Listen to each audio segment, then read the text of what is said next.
오늘 이제 우리가 구원론에 대해서 영재교회 또 말씀주의 사도니우스 외국 칼빈 아리미안 메시지에서 인간론 지난 시간에 봤습니다. 우리가 신간에 대해서 봤습니다. 이제 우리가 구원의 날, 구원론. 그래서 인간론과 항상 같이 다닌다고 구원론이고 구원론 아니면 반드시 인간론입니다. 그리고 구원론을 우리가 결정해 성령의 감화한 동설에서 구원론을 이해하지 못하면 구원론을 우리가 가지고 살아갈 수가 없어요.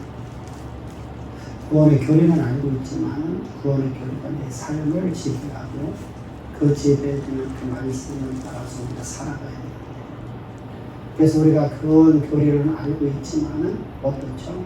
많은 사람들이 성령의 감화감동 속에서 우리가 구원 교리를 아는 것이 아니라 하나님 아는 지식이 그리스도의 십자가의 그 사랑 안에서 내가 녹아 있어야 되는데 구원의 교리가 십자가의 사랑에 사랑에 녹아 있지 못하고 결국은 따로 따로 놀게 되면 어떤 문제가 생겨지죠? 바로 나는 구원의 교리를 알고 있지만 이렇게 말하는 거예요. 요즘에 우리가 기독교에서 나오는 성지순례 이야기가 있어요. 크게 유익되는 거 없는 것 같아요. 자주 보는데 크게 유익되는 거 없는 것 같아요. 거기 보면 여리고에 대해서 거기서 이제 그 교수가 설명을 하는 게 있어서 구여리고 그리고 신여리고 그리고 기독교 여리고 이렇게 말을 하고 있어요. 오늘날 여리고라는 것은 바로 로마 카톨릭 그리고 그리스 정교회가 모여 사는 그 지역이에요. 예, 기독교가 여리고 이렇게 설명을 하고 있습니다.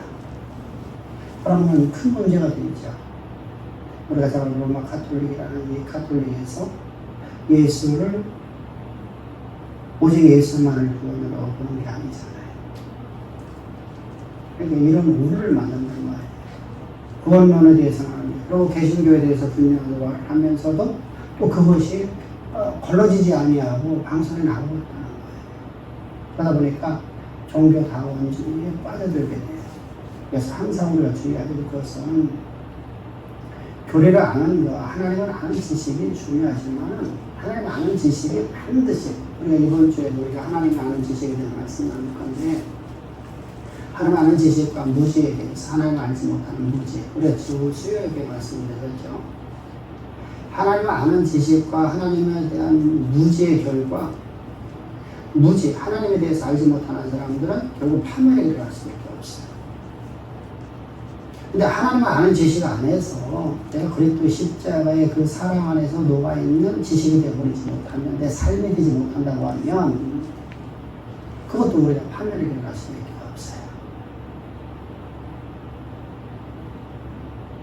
여러분들은 그것을 우리가 예수 그리스도의 십자가의 그 구속의 은혜 안에서 그 교리가 하나님 아는 지식에 녹아서 내 삶을 지배했을 때만 그리스도의 십자가의 대속사역과 십자가에서 속죄사역, 속건사역에 대해서 우리가 그것이 내 삶이 되어질 수 있어요. 그 삶이 안 되어지니까 예수를 다시 십자가에 못 박고 우리가 수요일에서 주일날 오후에 히브리서를 통해서 말씀드렸죠. 예수를 다시 십자가 못 박는 자가 된다는 겁니다. 그러니까 우리가 기독교를 그렇게 바라보니까 이제 어디죠? 윤리종교를 만들어 나가는 거예요. 윤리종교로다가 네가 좀 선하냐 내가 좀 선하냐 라는 논리로 가는 거예요. 그렇게 뭐가 되죠? 결국은 알미니안주의로 가야 되게 돼 있어요.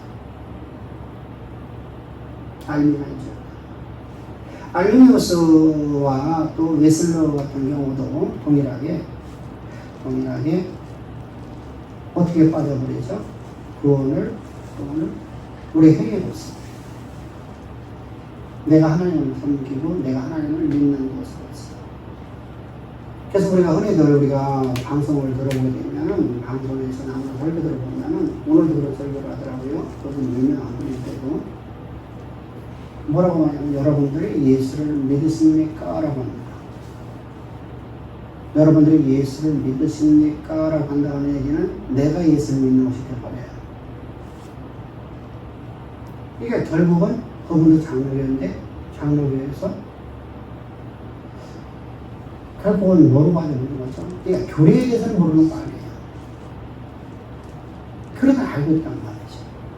근데 그것이 내 삶으로 뭐가 있지를 못하는 것이죠. 똑같은 게 뭐냐면 우리가 상하타방문이라는 말을 하죠.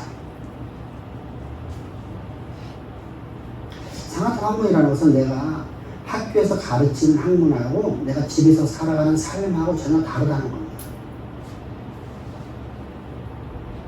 그거 우리가 상하타방문이라고 하거든요. 다시 말하면 진리를 아는 것이 아니에요. 그것은요 내 밥벌이라는 거예요. 내 생계유지를 잘하는 거예요. 그런 삶이 아니라 내가 그 삶을 살아가는 거예요. 살아가는 거. 교리가. 율법이 나를 지배하는 것이 아니라 율법을 따라 살아가는 것이 아니라 하나님의 참된 진리의 교리가 내 삶을 온전히 지배해서 나는 그렇게 살아가는 거예요. 그것이 돼야만이 우리가 바울이 말하는 복음주의가 되는 거예요.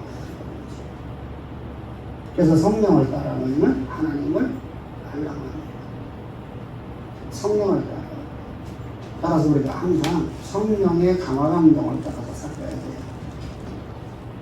우리가 알미니우스의 주장은 알미니안주의라고 하는 얘기는 알미니우스의 추종자들이 이제 알미니우스에게서 배웠던 지식을 가지고 그들이 5개 그 알미니우스 가르쳤던 것을 함축해서 5가지를 가서 교리를 만들어내요. 그것을 갖다 우리가 알미니안주의라고 해요. 알미니안 5대 교리입니다. 그에 대해서 이제 반박을 해서 칼빈에게 배웠던 그 후대들이 칼빈주의에서 칼빈의 5대 교리를 갖다가 만든 5대 강령이라고 하죠. 5대 강령. 교리입니다. 교리. 칼빈주의의 5대 강령입니다. 그러면 알미니우스는 왜 첫 번째로 자유의지를 말하고 있고 왜 칼빈은 전적 타락을 말하고 있습니까? 우리가 분명하게 성경은 우리에게 인간의 전적 타락을 말하고 있는데 알미니우스는 왜 그렇다고 했죠? 알미니우스는 인간의 전적 타락으로 보지 않고 타락을 했다. 그러나 하나님 알만한 것이 모든 사람이 다 돼 있다라고 주장을 하죠. 그 이유는 성경은 한 구절을 갖고 있어요. 한 구절. 한 구절. 딱 한 구절 갖고 있는 거죠. 어디를 갖고 있는 거였죠? 성경 전체의 큰 맥을 갖고 들어가지 않고 내가 필요한 걸 하나를 한 구절을 갖고 들어와 버리는 거예요. 내가 주장하는 말을 내가 세우기 위해서 한 구절을 딱 갖고 들어와 버리면 그건 오류가 난다고 했죠. 성경은 하나의 메시지란 말이에요. 하나의 통틀어서 자 성경은 성경이 이렇게 말씀하는 성경이 성경을 증거로 하세요. 모든 성경은 무엇이죠? 우리를 구원에 이르게 하는 지혜 있는 책이라는 거예요. 구원에 이르게 하는 지혜 있는 책이에요. 그래서 모세를 통해서도 예수를 들어갔다가 증거하고 있다고 주님께서는 말씀하시죠. 내가 모세의 쓴 글로부터 시작해서 나에 대해 증거한 것을 내가 너에게 가르치노니라고 엠마오 도상으로 가고 있는 제자들에게 주님께서 가르치시잖아요. 그럼 모세가 우리가 모세오경을 아무리 읽어보더라도 뭐가 없다고 했죠? 예수님에 대한 얘기가 없어요. 그러니까 우리가 오해를 하죠. 모세는 예수님 때를 봤다라고 하는데 그걸 말을 못하죠. 그러면 모세오경에서 어디에서 예수님에 대해서 말씀하고 있죠? 어디라고 했어요? 응? 레이기라고 했죠. 레이기는 바로 오실 예수의 예표로서 우리에게 말씀하고 있는 거죠. 예표. 그래서 그림자라고 합니다. 그림자. 구약에서 이 레이기는 바로 오실 예수의 그림자로서 우리에게 보여주는 거예요. 예표론이라고 하기도 그림자는 거예요. 그걸 히브리서에서 설명을 하죠. 히브리서에서. 근데 예수님께서 미리 말씀하셨거든요. 레위를 통해서 예수님께서 어떻게 오신다? 예수님께서는 우리의 대속죄제물과 속죄제물로 이 땅에 오시는데 속죄제물과 속건제물로 주님께서는 우리의 모든 죄를 다 짊어지시는데 어떻게 했다? 우리보다 더 큰 생명값을 지불하셨다라고 말씀하십니다.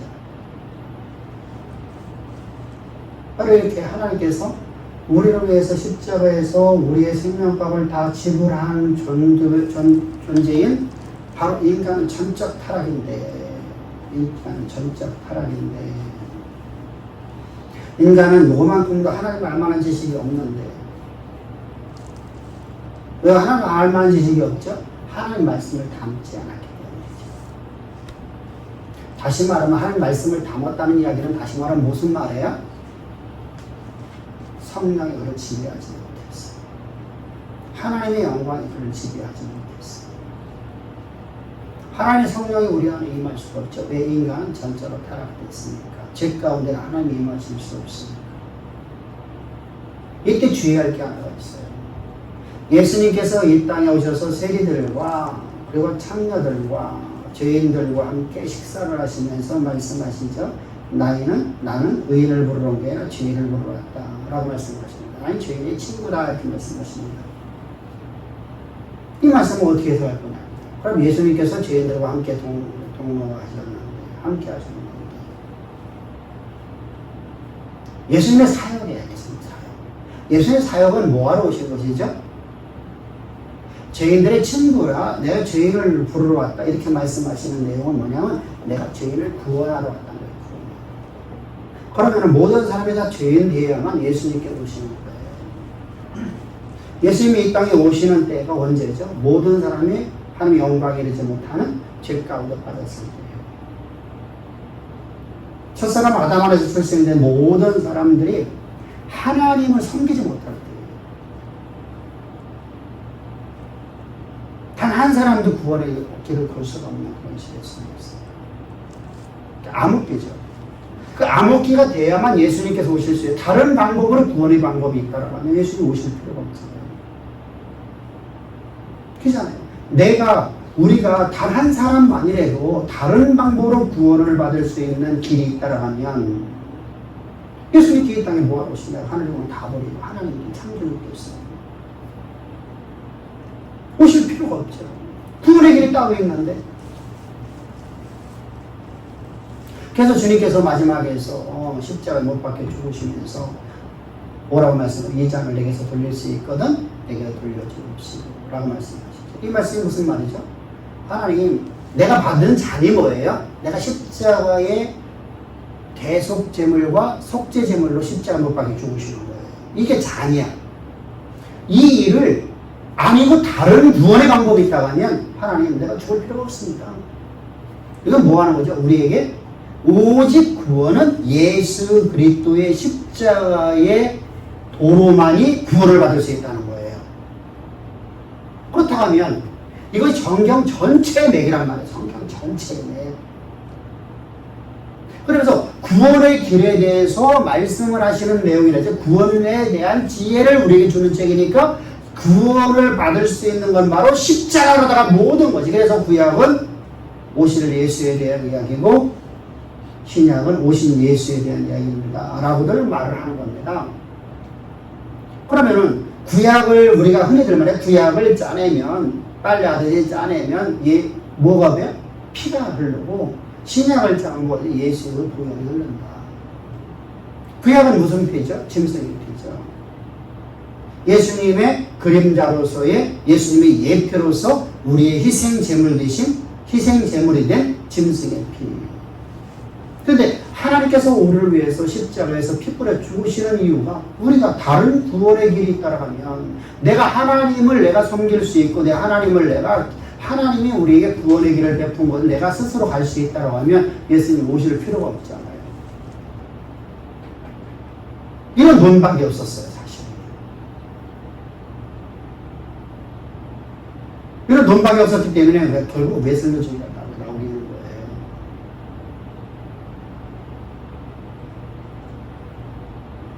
이런 논박이 없이 그냥 당시만 하더라도 우리가 구원의 길에 대해서 잘 알지는 못했기 때문에 사실 구원론 갖고 싸운 건 언제라고 했죠? 초기 기독교와 그리고 초기 기독교를 건너뛰어서 1600년 가는 거예요. 1610년에 이 논쟁 갖고 구원론 갖고 싸운 것이 처음이에요. 이제 초기 기독교에서 쭉 건너뛰는 거예요. 이때부터. 그럼 초기 기독교부터 시작해서 나타나는 모든 것은 무엇이죠? 모든 이단사설들은 어디서 오는 것이죠? 자, 신론에서 와요. 신론에서. 기독론과 신론에서 와요. 근데 기독론과 신론을 얘기하는데 자요, 우리가 생각하는 단일신론, 양성론, 단성론, 삼일체신론, 이거가 무상박제를 해요. 사실 양성론이라는 것은 예수님이 참 인간이냐, 참 하나님이냐, 단성이죠. 아니다. 예수님은 참 하나님이시며 동시에 참 인간이시다. 라는 양성론. 요거하고 싸우는 거예요. 이거 어디서부터 시작됐어요? 사실은요, 영지주의에서부터 시작됐죠. 근데 영지주의에서는 그걸 갖다 단성론과 양성론을 갖고 그때는 쌈박질한 게 아니고 이게 시작점이 거기에요. 왜 그렇죠? 예수님은 참 하나님이시라고 한다고 하면, 하나님이라고 하면 두 가지 학설이 됐었어요. 그죠? 두 가지 학설이 됐었어요. 예수님이 참 하나님이라고 한다면 아니다. 하나님은 아니다. 라고 하는 두 가지 학설을 갖고 영지주의가 단성론을 갖고 나온 거예요. 참 하나님이라고 하면 어떻게 인간의 육체인 더러운 육체, 악이라고 하는 적에 이때 우리는 이게 악이라고 이렇게 표현하지만 사실 그들은요, 우리 인간이라는 존재가 우주라는 육체 가운데 내가 감옥에 갇혔다고 생각을 했어요. 감옥에. 그래서 이 감옥에서 내가 해방돼야만 내가 하늘로 올라간다. 이대한 세상으로 간다. 이런 개념을 갖고 있었어요. 이게 바로 누구죠? 플라톤이에요. 신플라톤이거든요. 그러니까 그들의 사상을 그냥 갖고 왔단 말이죠. 그러니까 우리는 그냥 그걸 갖다 쉽게 얘기하면 육체는 악하다. 악한 육체 가운데 어떻게 하나님 오실 수 있느냐. 그러니까 가현설이 나오지만, 보세요. 예수님은 참 하나님이시지 참 인간이 될 수 없으니까 단성론이 되어지죠. 단성론이 되어지죠. 자, 두 번째로다가 예수라는 인간은 분명히 실존했는데 그 인간은 완전한 인간이었을 뿐이지 하나님이 아니었다. 그러면 신성이 없는 단성만 남잖아요. 인성만 남잖아요. 그에게 세례 요한이가 안수를 할 적에, 안수를 할 때 그리스도가 그에게 임했고, 그가 고난의 길을 갈 적에 하나님은 고난받았으니까 하늘로 승천하셨고, 이런 논쟁이 나와요. 또 한 종류가 있어요. 여기는 영지주의는 아니에요. 투구인 신성을 말했던 초대교 영지주의자, 이단들이 있었어요. 당시 시대에요. 투구인 신성이라는 뭐냐면, 하나님은 바로 창조주다. 예수님은 창조주다. 근데 하나님의 신성을 갖고서 이 땅에 오셔서 어떻게 신성이 어떻게 고난받느냐. 신성은 고난받을 수 없잖아요. 그들이 생각할 적에. 그래, 예수님께서 이 땅에, 그분은 참 하나님이신데 그분께서 이 땅에 오실 적에 하늘에다가 뭐 했나요? 신성을 다 두고 하나님의 아들로 오신 것이다. 그러니까 뭐로 왔어요? 단성으로 봐요. 단성. 어떤 인성으로? 인성만 갖고 왔단 말이에요. 인성만. 그리고 그러기 때문에 그분은 십자가에 못 박혀 죽으시고 상사되시고, 그가 부활할 적에 하나님의 영광이 임했다. 이렇게 말하는 거예요. 그가 부활할 적에. 부활을 하나님이 임해야 되니까 부활할 적에 하나님이 임했고 하나님의 영광이 위에 나타나셔서 이제부터 우리 신령한 법이 되었다라고 주장하는 두고온 신성을 말하는 사람들이 있어요. 이런 논쟁들이 이제 결국은 단성론과 양성론과 이제 그 단성론이 나오니까 뭐가 되냐. 양성 아니다. 예수님은 참 인간이시면 참 하나님이시다 라고 하는 기독교의 정통 교리가 또 하나 만들어지는 거예요. 바로 이렇게 이것이 수세기를 또 쌈박질해 나가요. 그런 가정 속에 삼일체 신론이 쌈박질하죠. 삼일체 신론을 우리가 잘 알고 있는 사벨리우스의 단신론. 근데 단신론이라니, 단신론, 양태론이라는 것이 나오기 전에 이미 그런 논쟁들이 많았어요. 그래서 터툴리안이라는 사람이 삼위일체 신론을 얘기해서 그랬죠. 근데 터툴리안은 사실 우리가 잘 알고 있다시피 그가 삼신론을 얘기했었다고 말씀드렸죠. 근데 하여간 삼위일체라는 얘기를 싫어했어요. 그래서 수많은 세기를 지나가면서 이제 BC 400년대에 AD 4세기죠. 5세기죠. 5세기. AD 5세기에 와서 이제 결론이 나오는 거예요. 그러고 나서 암흑기가 딱 더 침입해지는 거예요. 이제. 어거지 죽고 나서부터 완전히 암흑기로 다가. 그러면 이때 여러분들 논쟁되었던 것이 모두가 다 뭐라고요? 기독론과 신론이죠. 신론이에요. 신론. 이때 기독론이 정립되어지고 이때 신론이 정립되어져요. 근데 구원론은 없어요. 인간론이 없어요. 인간론은 수많은 세계에서 계속해서 부딪히죠. 그러다가 이제 우리가 잘 알고 있는 구원에 관한 진리가 나오게 되는 것이 마틴 루터의 오직 의인은 믿음으로 살리라는 말부터 시작되어지는 거예요. 근데 마틴 루터 같은 경우는 구원의 교리에 대해서 전혀 모르고 있었어요. 단지 우리가 알 수 있는 건 뭐냐면, 그 마틴 루터가 알 수 있던 건 뭐냐면 엄청난 발견이에요. 사실은요. 상상을 할 수 없는 발견이라고 한번하지만 성경에 있는 것을 우리가 깨닫게 된 거예요. 의인은 오직 믿음으로 살리라는 거. 이 말 한마디예요. 그러니까 믿음이라는 것을 가지니까 뭐냐면 율법이라는 것은 나를 죄 만드는구나 라고 하는 잘못된 또 율법관을 갖게 돼요. 마틴 루터가. 왜 그렇죠? 로마서 7장을 잘못해서 가는 거야 또. 자, 율법은 우리를 어디로 이끌어간다고 그래요? 죄 가운데 이끌어간다고 하죠. 율법에 대해서 우리가 주었으니까 율법으로 우리가 해방되었다라는 인간의 자유를 잘못 오용을 하기 시작하는 거예요. 그래서 결국 마틴 루터는 오직 의인은 믿음으로 살리라는 것 외에는 아무것도 발견하지 못합니다. 그리고 난 이후에 이제 마틴 루터 이후에 마틴 루터하고 한 20, 30년 차이 날 거예요. 칼빈이 이제 마틴 루터의 그 의인은 믿음으로 살리라는 말을 가지고 이제 기독교 변증서를 쓰는 거예요. 이게 바로 우리가 기독교 강요예요. 그러니까 이런 기독교 변증서예요. 사실은 변증서. 변증론자죠. 사실은. 그가 이제 마틴 루터가 26살에 이제 변증서를 쓰게 됩니다. 그리고 그가 이제 계속해서 수정을 하는 것이 오늘날 우리 갖고 있는 기독교 강요라는 책들이에요. 거기에서 이제 뭐가 나오느냐? 그 책에서 이제 인간은 전적 타락된 존재다라고 주장합니다. 그러면 인간이 전적 타락된 것은 왜 전적 타락되었다 말하냐면 성경은요 첫사람 아담에서 출생되었다.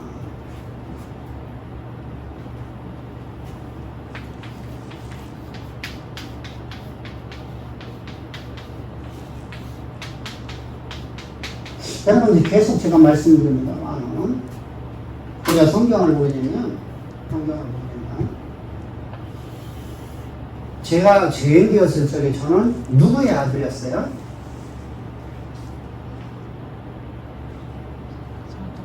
저는 아담의 아들이었어요. 아담의 출생이었어요. 첫사람 아담 안에 모든 사람을 다 집어넣은 거예요. 온 인류를. 앞으로다가 1000년 뒤, 10,000년 뒤에 태어날 아이들.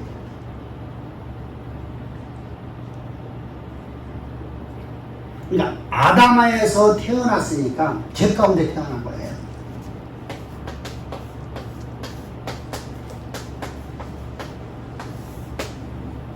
출생하였습니까? 출생.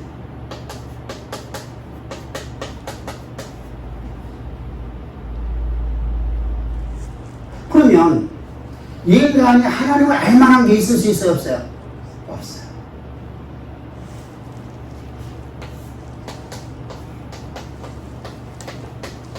인간이라는 건 죄인이죠. 하나님을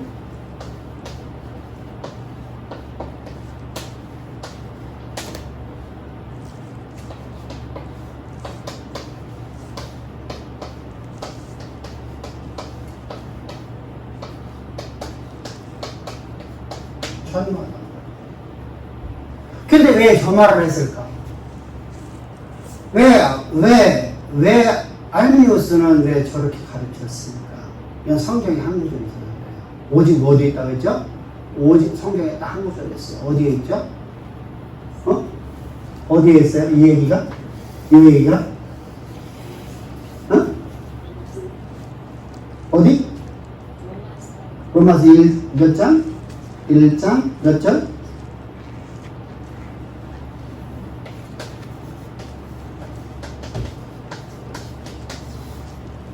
한번 찾아봅시다.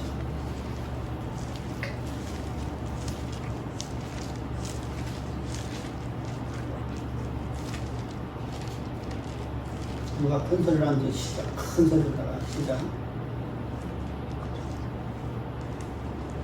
그러므로 하나님께서 저를 인정이신 4절. 19절이네. 19절. 이는 하나님을 알만한 것이 저희 속에 보임이나 하나님께서 이를 저희에게 보이셨느니라. 자요. 1장 19절에서 하나님이 알만한 것을 하나님께 저에게 보이셨다라는 말을 갖고 들어간 거예요. 근데 이 말씀은 지금 누구를 얘기한 거라 했죠? 이 말씀은 배경을 몰랐기 때문에 많이 나왔죠. 이 말씀이 누구에게 주고 있는 것인지요. 다시 말하면 믿지 아니하는 자들에게 주는 메시지냐, 아니면 당시에 로마 교회에 있는 사람들에게 주는 메시지냐. 그래서 앞문맥을 바라보면 이제 내가 너에게 가서 내가 너에게 복음을 전하기를 원하는데 내가 길이 막혀서 내가 이 편지를 내가 너에게 쓴다. 근데 내가 너희들의 믿음에 소문 있는 걸 내가 돋보 기뻐해 놓으라 라고 했을 적에 이때 믿음이라는 것이 저들이 믿음에 우리가 말하는 믿음이냐라는 것이죠. 바로 율법의 행위였거든요. 그래서 불의를 진리를 막는 사람들을 온 세상 모든 사람으로 보는 것이냐. 1장에서 우리로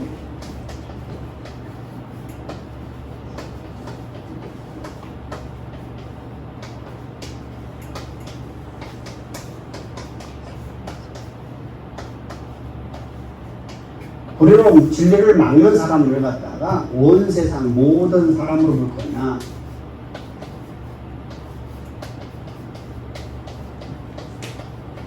인류로 볼 거냐, 율법주의로 볼 거냐.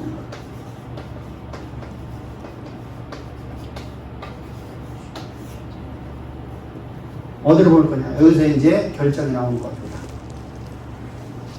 근데 알미니우스는 뭐로 봤다는 얘기죠? 자기, 그러니까 성경의 맥을 보지 않고 뭐로 봤냐면 자기 생각을 온 인류로 보러 본 거예요.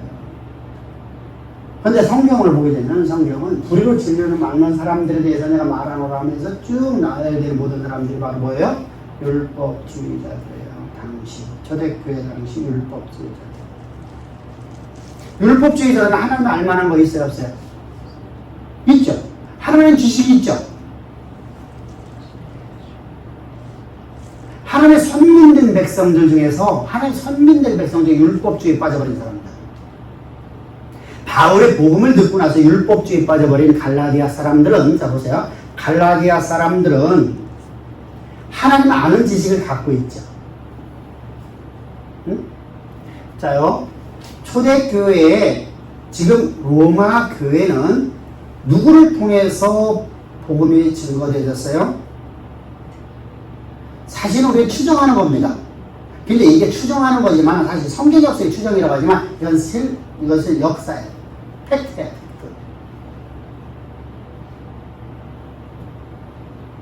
누구를 통해서 로마 교회가 세워지냐면 베드로를 통해서 로마 교회가 세워져요. 어디서?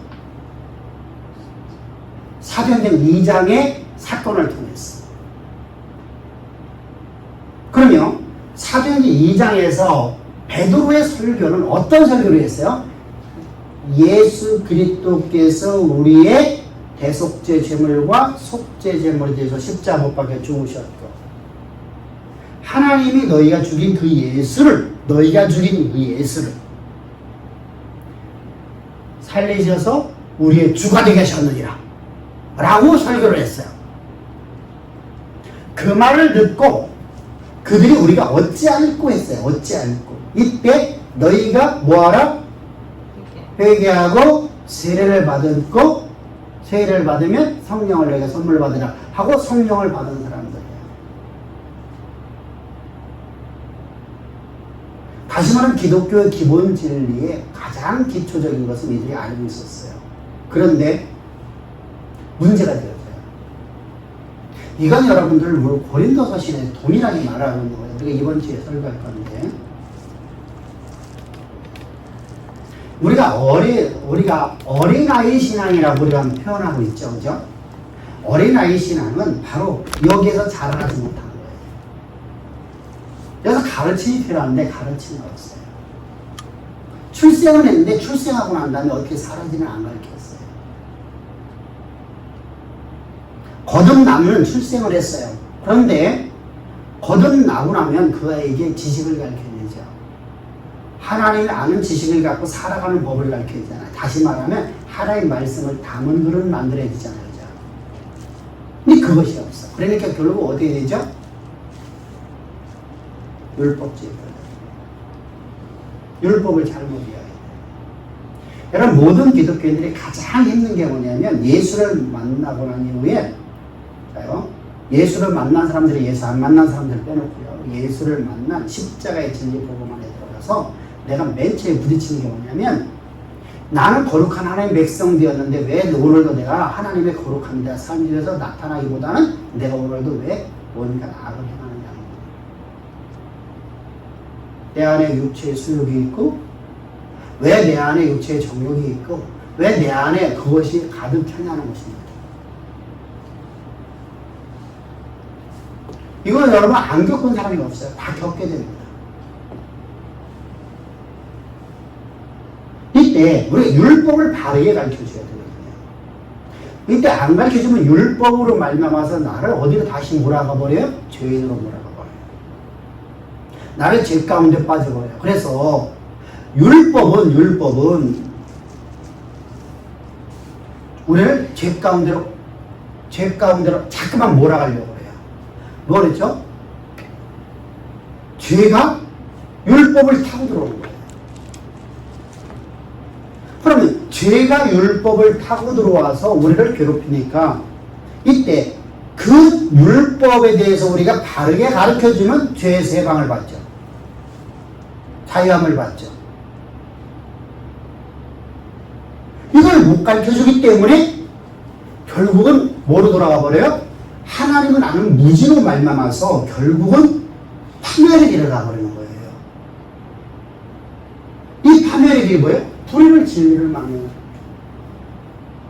자, 불의로 진리를 막았다는 얘기는 무슨 말이죠? 불의로 말미암아서 율법으로 말미암아서 진리를 막아버려요.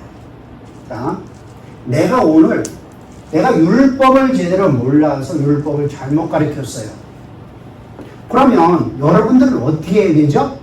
여러분들은 봐보세요. 여러분들은 어떤 삶을 살겠냐면, 봐보세요. 내가 여러분들은 오늘 하나님 앞에 여러분들 잘못한 거 있으면 여러분들 죄인이에요 가르쳤어요. 그럼 여러분 다 뭐가 되버려요? 죄인이죠. 진리를 막아버렸죠. 하나님으로 출생된 것을 막아버렸죠.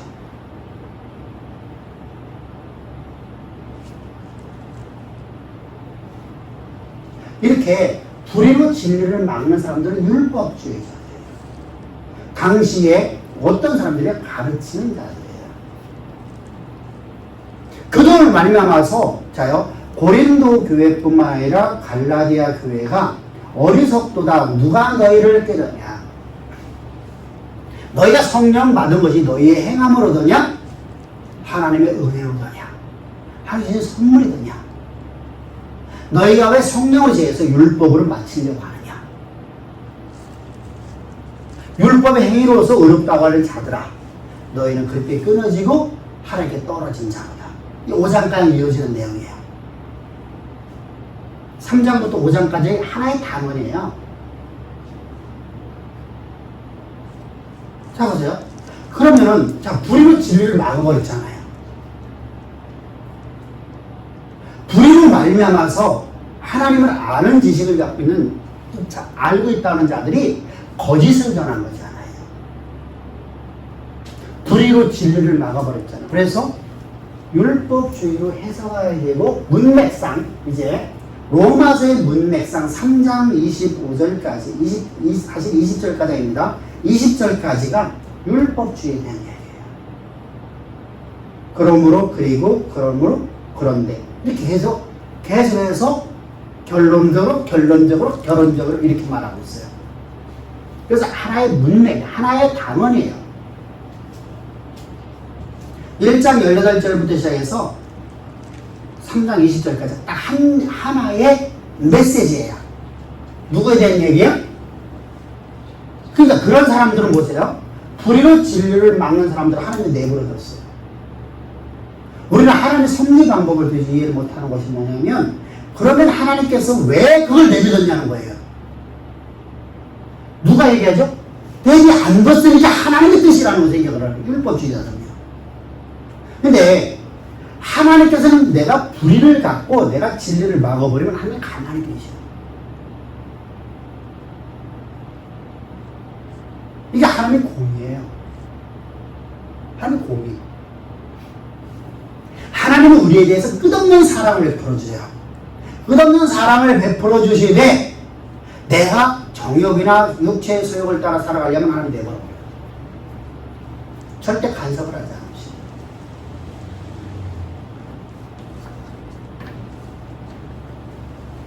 그래서 내가 정욕에 빠져서 내가 정욕으로 말미암아서 내가 고난의 길을 걸어갈 적에 그것도 하나님의 섭리 중에 하나잖아요. 이때 내가 하나님께로 내가 돌아서는 거예요. 근데 유기하는 자들 있죠. 하나님을 보다 살게 만들어줘. 하나님 허용이에요. 그래서 하나님 섭리가 우리가 도저히 이해를 못합니다만 그래서 모든 인류를 번역하는 것을 저희 해석하는 것은 잘못된 것이다.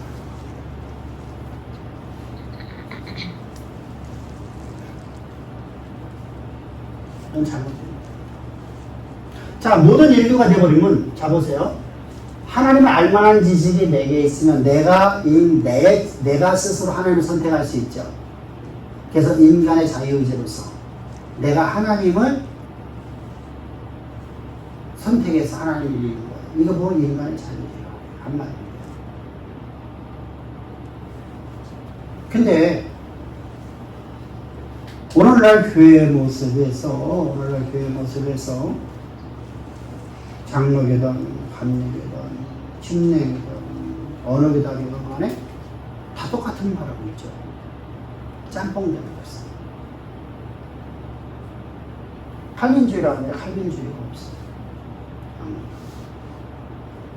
다 짬뽕이 되어버렸어요. 그래서 여러분들 예수님 되십시오. 여러분들 오늘 하나님 말씀을 여러분들 믿으십시오. 그러면 제 설교를 보면 그게 없죠. 여러분들 믿으라는 말이 없죠. 뭐죠? 십자가의 진리 안에서 하나님의 언약의 통로가 되십시오. 하루 영광이라고 살면서 온전히 드러나는 인생을 살읍시다. 라고 하는 거죠. 전혀 다른 얘기예요. 저는 여러분들한테 하나님 믿으라고 말하는 것 같아요. 자, 내가 그 말을 하고 있다는 얘기는 무슨 말이죠? 나는 신학과 신앙이 하나가 되지 않았다는 얘기죠. 상하타방론이라는 것이요.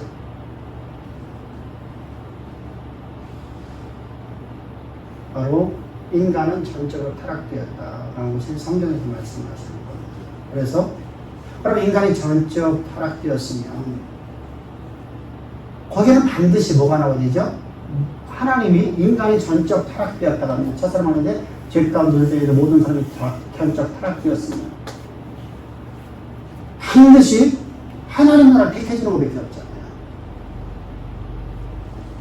그럼 내가 어떻게 선택받았냐는 거예요. 두 번째는 어떻게 선택받았냐, 하나님의 선택을 어떻게 받았냐는 거예요. 선택. 그래서 두 번째는 선택이에요.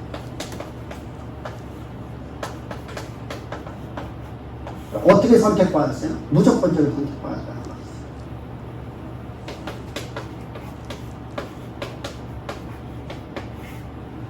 우리 행한 바가 없이 하나님께 우리를 갖다가 선택해 줬다는 거예요. 다시 말해 우리에게 어떤 조건이 없다는 거예요. 내가 하나님의 자녀가 될 만한 조건 자체가 우리에게는 아무것도 없다는 거예요. 왜 그렇죠? 첫사랑 아담은 죽어있는 존재이기 때문에. 죽어있는 자는 아무리 선한 일을 해도 그것은 사망의 일이에요? 생명의 일이에요? 사망의 일이죠. 육체의 모든 내가 선함은 하나님을 대적하는 거예요. 왜 그걸 대적하는 거라 했죠? 내가 육체에 내가 진짜 내가 선하게 살아요. 그런데 왜 그것이 하나님을 대적하는 것이 된다고 했죠? 우리가 성철 스님이 왜, 달마 스님이 왜, 호대화상이 왜, 우리가 그들이 살아가는 삶을 보면 우리보다 더 깨끗하고 더 아름답게 살아간다. 응? 우리가 서산대사, 그죠? 우리 역사 속에서 있는 뭐 서산대사, 또 누가 있죠? 무학대사, 뭐 이런 분들 보면 우리보다 훨씬 더 잘 살았습니다. 근데 그들은 참으로 깨끗한 삶을 살았습니다. 응? 근데 왜 그들을 향해서 그 죄인이라고 말해요? 자기의 영광을 위해서 살아가는 존재. 그렇죠. 자기를 위해 살아가는 거예요.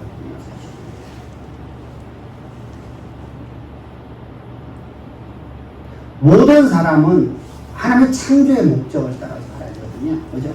근데 창조의 목적을 살 수가 없어요. 왜? 죄인 중에 죄인이 돼서. 그래서 내가 선하게 사는 것도 자기를 위해서. 누굴 위해서? 내가 득도하려고. 내가 득도하려고. 내가 해탈하려고.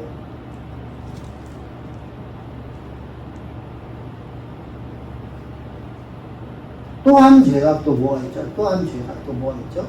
내가 선하게 사는 거 관해서 나를 추종하는 자를 많이 만들어줘요. 우리는 여러분 나를 추종하는 자를 만드는 게 아니라 하나님을 믿게끔 만드는 일을 하는 거예요. 아멘. 하나님의 사랑 안에 나오게끔 만드는 일이 바로 우리가 하는 일이에요. 하나님의 사랑을 깨닫게 만드는 거죠. 그래서 하나님의 복음을 가르치는 거죠. 근데 저들은요, 자신들을 숭배하게 만들어요. 자신들을 숭배해요. 그래서 자기 추종자가 만들어지죠. 오늘날 우리나라도 보면 이런 곡이 있잖아요. 나는 뭐, 박파, 나는 문파. 그래갖고 나눠져 있죠. 나는 이파, 박파, 문파. 그래서 빠라는 말을 쓰래. 문파, 이파, 박파. 맨 처음에 문파, 도대체 무슨 말인가 했어. 근데 그런 말을 좀 쓰더라고. 그러니까 그 사람들은요, 잘하고 못하고 무조건이야, 무조건. 무조건 추정하는 거예요. 신격화 시켜버렸어요, 신격화. 신 아니면 여러분들 완전 유일한 존재는 없잖아요. 그들이 스스로가 하나님 되고 있는 거예요. 그것이 바로 하나님을 대적하는 거예요. 그래서 무조건적인 하나님을 선택한 거예요. 우리 행한 바 하나도 없이. 내가 선하게 해서 하나님 앞에 내가 선하게 살고 하나님의 내가 일꾼이 될 만큼 내가 살아서 그런 게 아니에요. 하나님 무조건적인 선택이에요. 그런데 웨슬러주의나 또 알미니안주의는 그렇게 하면 안 되겠죠. 왜? 내가 하나님을 알만한 것이 있는데, 그 내가 하나님을 내가 선택했는데, 선택이 누구예요? 나죠. 선택이 여기서는 내가 돼요. 나. 여기는 하나님이에요. 하나님의 선택이에요. 여기는 내가 선택.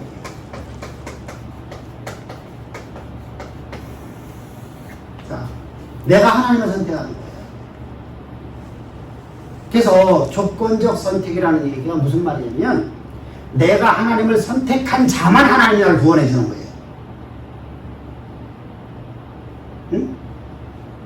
일교리의 결과야. 일교리의 결과. 그러니까 일교리의 결과가 두 번째 선택이야. 내가 하나님을 선택했더니 하나님 나를 내가 선택해 주니까 하나님 나를 구원해 주셨다. 왜? 전적으로 타락한 건 아니지만 내가 그때 내가 온전한 내가 지혜를 갖고 있는 자가 아니니까 내가 죄 가운데는 있어. 근데 나는 완전한 죄 가운데 있질 않아. 내가 하나님을 알만한 거 있어. 그러니까 하나님도 나를 구원하려면 하나님과 내가 협력이 돼야 돼. 협력. 내가 하나님을 선택하면 하나님이 나를 선택해 주는 거야. 내가 하나님 선택하지 않으면 하나님 나를 선택해야 안 선택해야? 안 선택해요. 그래서 조건적 선택이라고 말하는 거예요. 내가 하나님을 선택해야만 하나님을 선택해 준다. 이런 엄청난 교회를 만들어요.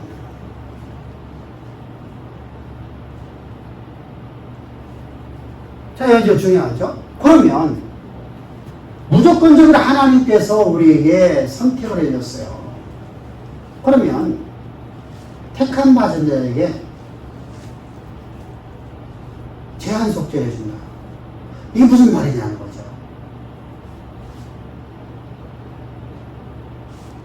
이 여기는 무슨 말이냐면 택한 받은 자들. 하나님이 무조건적으로 선택받은 자만 제한적으로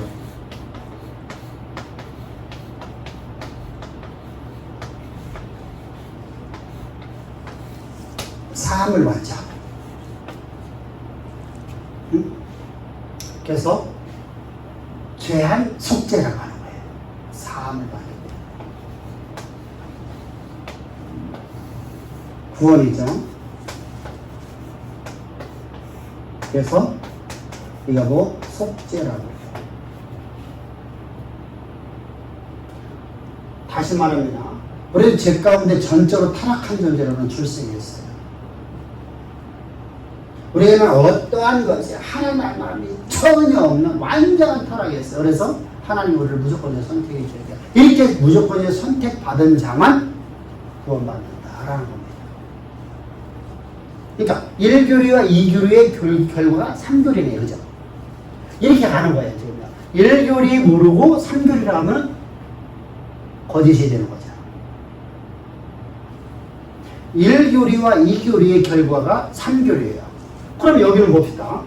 알미니우스나 우리가 메슬리시에서 내가 하나님을 알만한 지식을 갖고 있으니까 내가 하나님을 선택하니까 하나님 나를 택해줬어.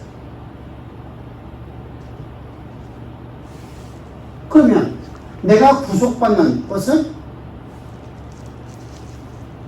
누구나 다 구원받을 수 있다. 그죠? 누구나 다. 누구나 다. 이거 만일 구원이라고 그래. 만일 구원. 누구나 다 속죄함을 받을 수 있다. 내가 하나님을 택하기만 하면, 선택만 하면 누구나 다 구원받을 수 있다는 거예요. 그러니까 누구나 다. 그러면 자 보세요. 어떤 특정한 사람이 아니라 모든 사람이 하나님을 알만한 거 있잖아. 모든 사람이, 온 인류가 하나님을 알만한 거 있죠. 그래서 모든 사람은 다 하나님의 죄사함을 받을 수 있다.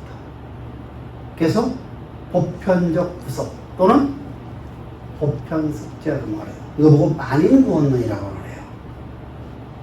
여러분들 만인구원론이라는 얘기는 들어봤을 거예요. 이 만인구원론이 바로 1교리와 2교리의 결과로서 만인구원론이 나오는 거예요. 그렇다면 그게 현실적인 이야기로 대두시킨다면 내가 부모를 선택해서 태어날 수 있는 조건이 되는 거 아닙니까? 그렇지. 그 말이 안 되는 얘기까지인 거지. 그러니까 이단사설이라고 하는 거예요. 근데 오늘날 알미니안주의 웨슬로주의를 갖다 이단이라고 말하면 큰일 나요. 또. 막 싸우자고 들어요. 근데 사실은요, 성경에 떠났기 때문에 이단이죠. 시작이 잘못됐잖아요, 시작이. 시작이 잘못됐잖아, 시작이. 여기는 시작이 잘 됐잖아. 시작이 잘 되니까 당연하게 결과가 아름답게 갈 수밖에 없어요. 자, 기독교는 끝이 다른 게 아니라 시작이 잘못하면 무조건 잘못되는 거야.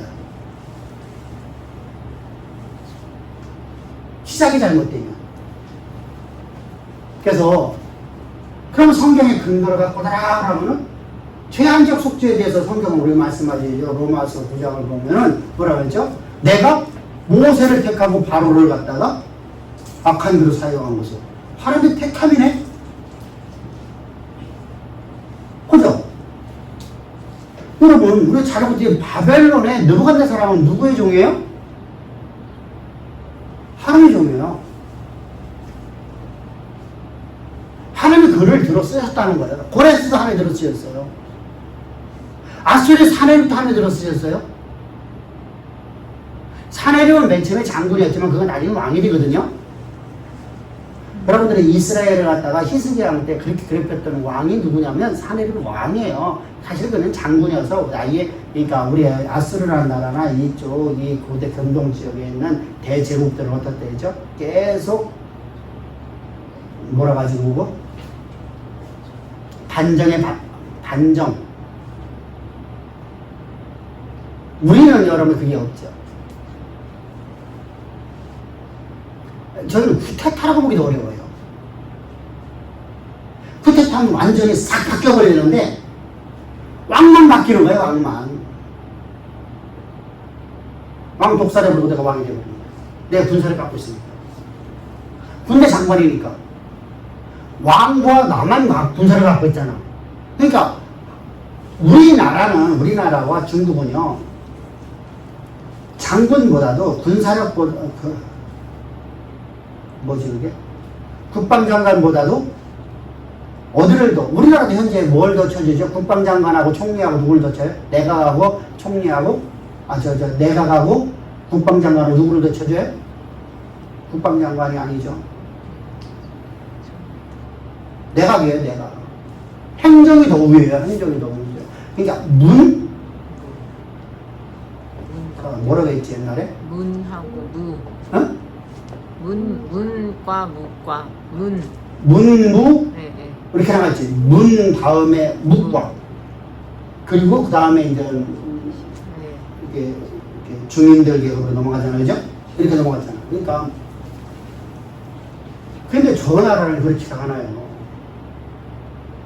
우리는 왜 그러냐면, 이 의정부라고 하면 내각이라는 게 존재해서 그래요, 내각. 근데 저들은 내각이 있어요, 없어요? 없어요. 내각이 만들어진 나라가 언제냐는 줄 아세요? 그리스 시대예요. 그리스 시대에 와서 이제 헬라의 문화가 오면서 헬라 제국에 와서 이제 내각이 만들어지기 시작해요. 그것이 이제 우리가 잘 알고 있는 원로지라는 로마의 내각이 만들어진 거예요. 근데 로마도 계속해서 반정이죠. 장군들이 전쟁터에 갔다 돌아왔고 왕 죽이고 지가 왕에 앉는 거야. 그것이 일반화되어 있는 나라예요. 당시에는 여러분 사내비라는 인생은 바로 군대 장관으로서 그가 나중에 왕이 되어지죠. 바로 이렇게 저들의 문화를 우리가 알고 있던 것처럼 당시에 이 알미니아우스가 말하고 있을 적의 문화를 우리가 알아야 돼요. 칼빈이 말하고 있을 때의 문화를. 그러니까 우리가 왜 알미니우스가 왜 저런 주장을 했다 했죠? 칼빈주의가 잘못 살았어요. 자유를 죄에서 자유됐어요. 이제 여기 죄한 속죄를 받았어요. 내가 죄사함을 받았어요. 하나님 특정해 주셔서 내가 죄사함 받았어요. 예수 그리스도의 십자가의 구속에 은총이 없네. 근데 묘하게 그죠? 예수 얘기가 하나도 안 나오네.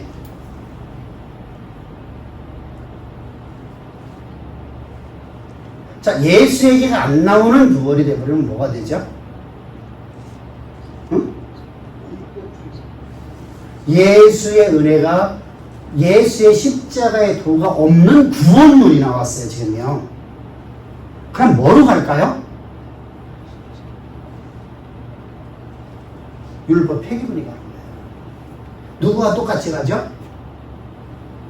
마틴 루터.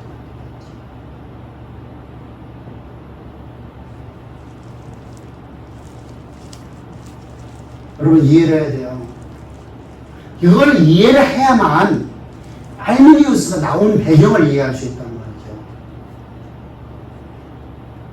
자, 우리가 아무리 보더라도 칼빈의 그 인을 보면 없어. 예수의 십자가도 없어. 그럼 하나님 나를 택해 주셨어. 그럼 불강증 은혜 받았어. 자요.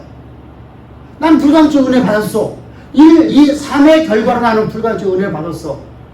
은혜 받았으니까 율법 폐기가 되어야 되죠. 그래서 율법 폐기를 요구하고 이게 칼빈주의 단점. 뭐가 없어서 그렇죠?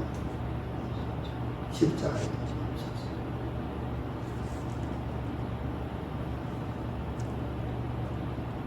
무서운 결과를 만들어야 합니다. 그러니까 이제 불가항증에 내가 은혜를 받았는데 그럼 내가 율법을 폐기해버렸어요? 성도의 자유를 잘못 이해한 거예요. 뭐로 했죠? 율법 폐기가 바로 자유로 잘못 착각한 거예요. 율법 폐기가 아니라 과거에 내가 옛사람으로 살 적에 율법이라는 건 나를 자그마한 사망 가운데 이끌어갔었잖아요. 그의 자유함으로 얻었어. 율법에 내가 죽고 내가 하나님 나라 백성으로 내가 다시 태어났어. 그럼 하나님 나라 백성으로 태어나는 순간에 하나님 나라 법이 나를 있어요 없어요? 율법이라는 게 다시 있어요 없어요? 있어요. 이때 율법과 여기 율법은 전혀 달라요. 이때 율법은요 우리를 어디로 이끌어가요? 생명을 이끌어가죠. 예수께로 인도하는 것이죠. 예수께로 보낸단 말입니다. 우리를 자꾸만. 그래서 예수님의 은혜를 날마다 체험해 가는 거예요. 우리가 깨끗한 삶을 산다는 게 아니야. 오늘 우리 수많은 잘못이에요. 오늘도 나 육체의 소욕을 따라 살아갈 때가 많아요.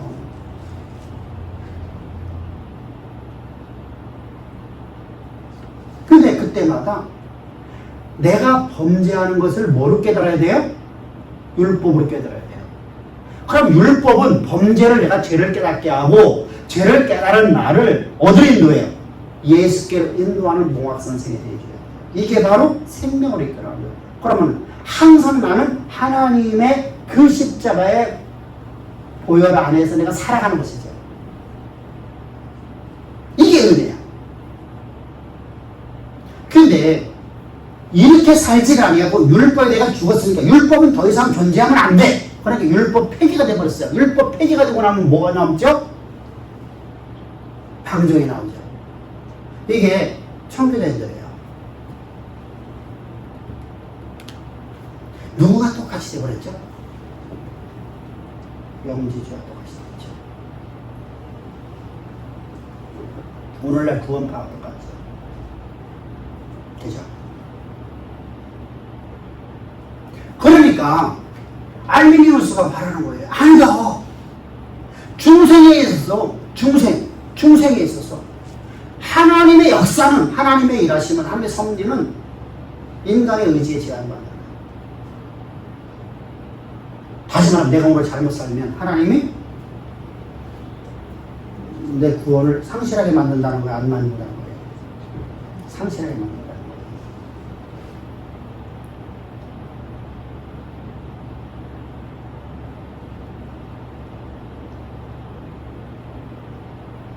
그래서 이거 보고 중생에 있어서 내가 거듭남에 있어서 내가 하나님 백성으로 살아감에 있어서 성령의 일하심은, 성령의 섭리는 인간 의지의 제한을 받는다라고 말해요.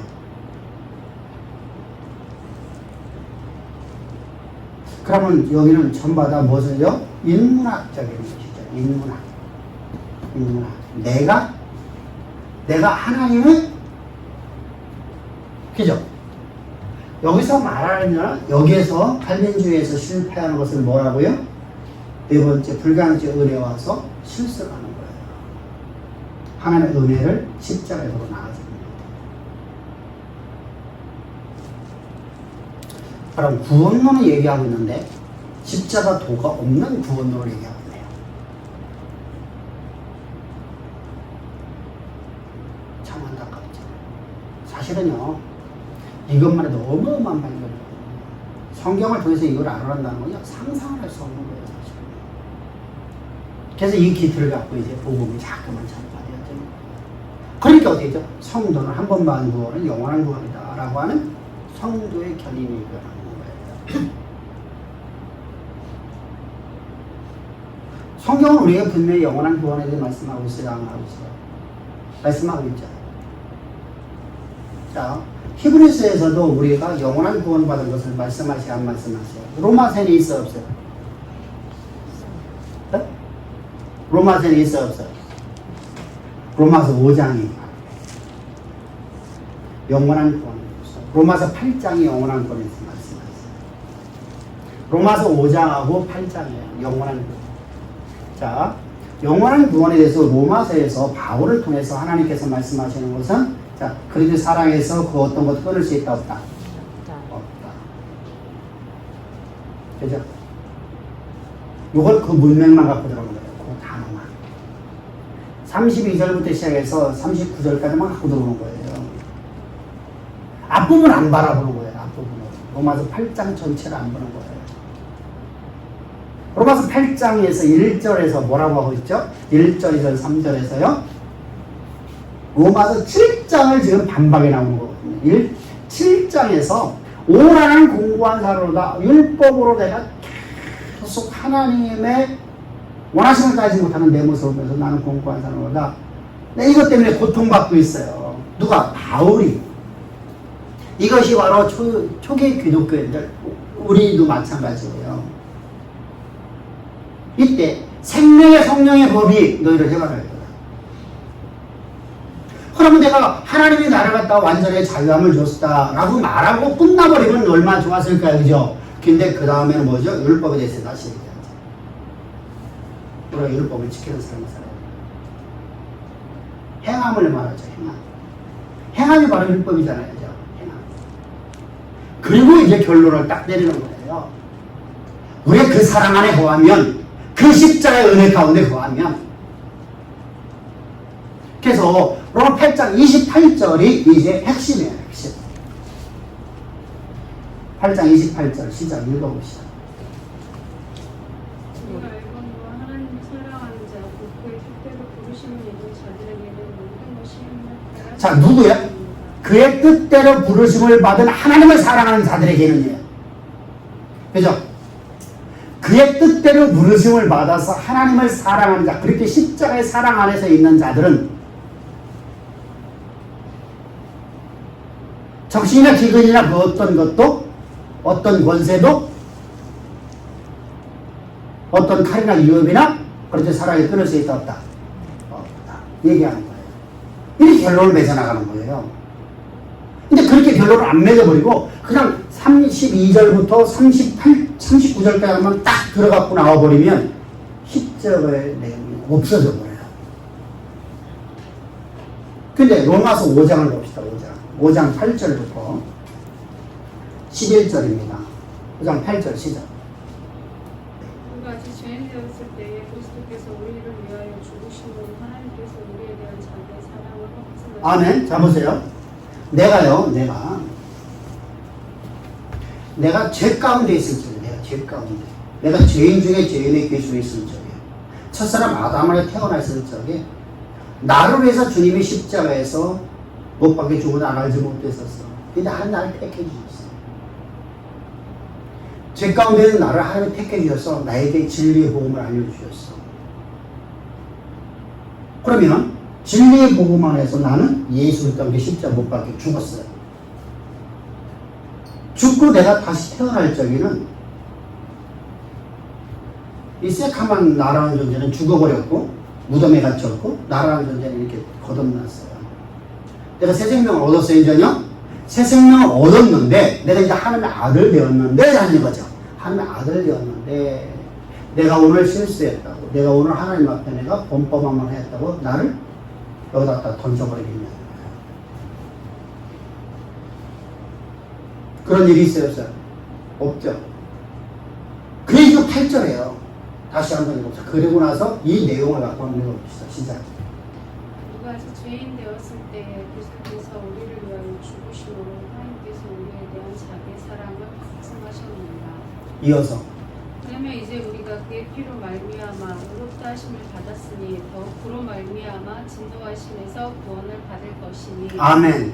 자요. 자 보세요. 내가 여기에서 이렇게 있다가 예수님께서 나를 위해서 십자가에서 피 흘리셔서 내가 대속제물이 되어서 내 모든 죄를 사하셔서 내가 이제 예수를 십자가에서 내가 함께 죽고 예수님 부활받게 내 새 생명으로 내가 거듭났어. 새카만 나는 죽어버렸고 나라는 존재는 새 생명을 얻었어요. 새 생명을 얻었으면 예수를 때 십자가의 보혈 피의 능력이에요. 그 피가 오늘 내가 만나지는 모든 죄를 다 사하지 않느냐. 얘기하는 거예요.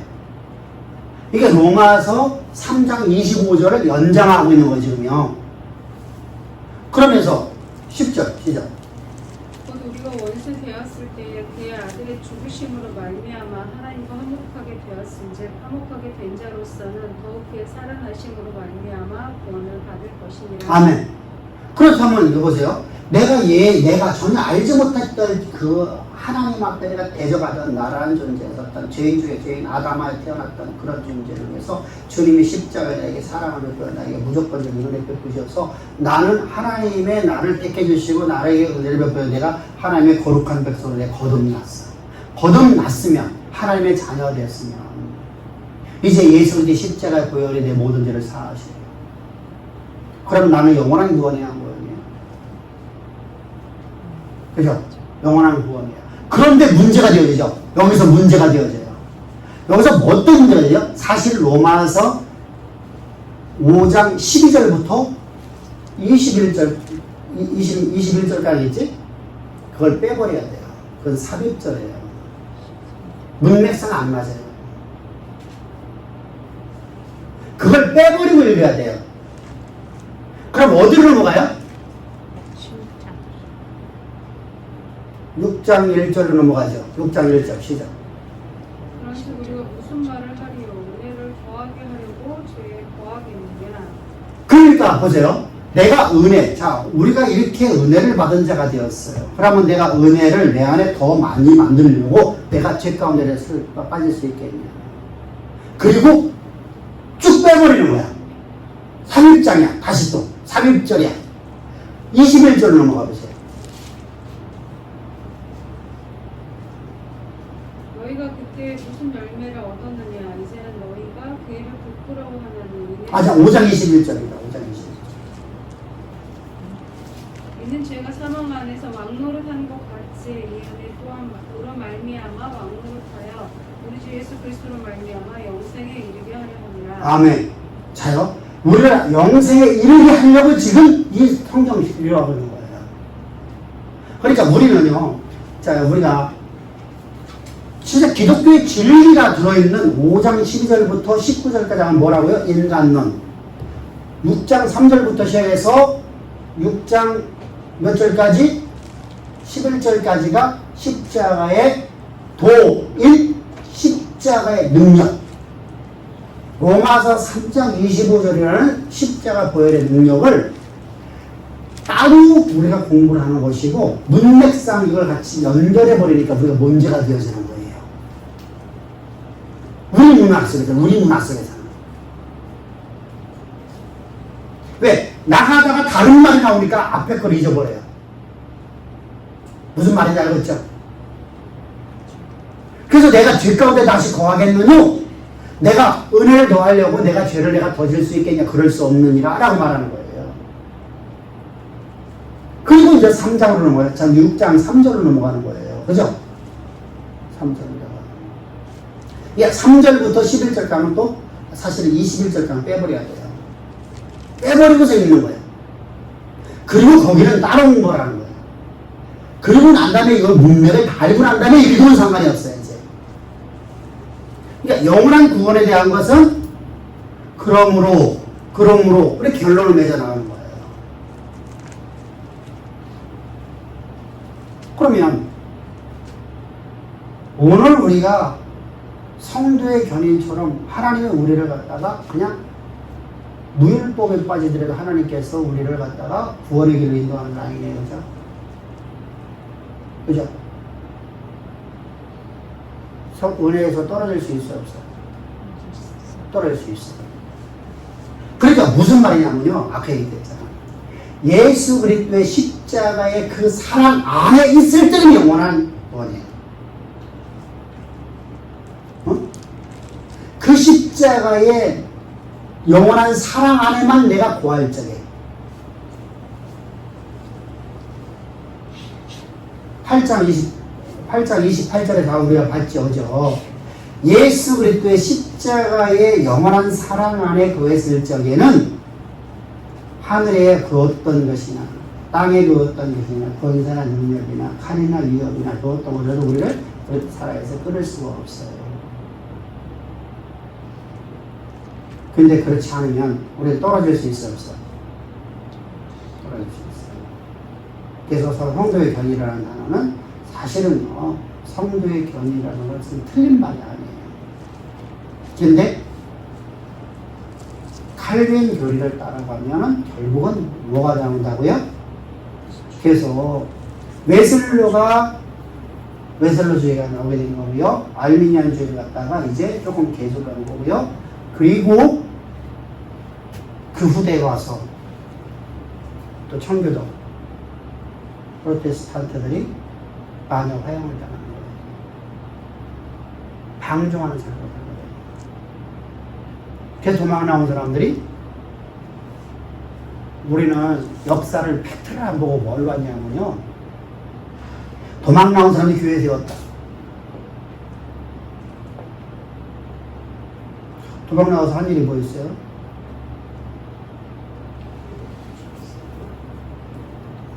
은혜를 헛되이 여기죠, 그죠? 인디안들한테 이 사람들은 농사를 안 접은 사람들이에요. 농사를 안 접은 사람들이 농사를 갖다 황무지를 개간해갖고 농사짓는 법을 배웠어요. 그리고 다음에 1년 지났어요. 1년 지나고 저들을 총사 죽여버린 거예요. 그래서 저들의 땅을 차지해버려요. 그래서 인디안과 이제 원주민이죠. 원주민하고 그 터전을 갖고 있는 사람들하고 이방인들하고 계속 쌈박질 하는데 사실은 지들이 이방인이지. 그죠? 근데 지들 땅이라고 하죠.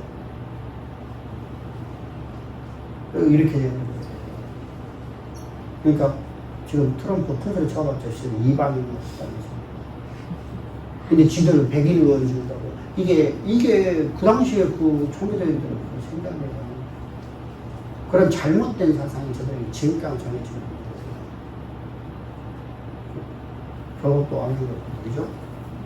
그러니까 하나님 앞에 우리가 항상 주의해야 돼요.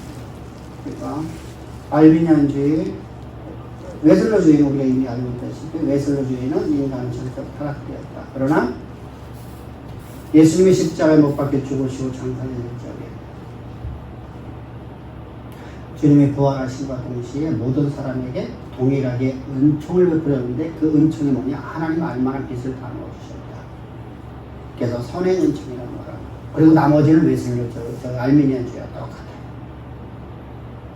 똑같은 내용이에요.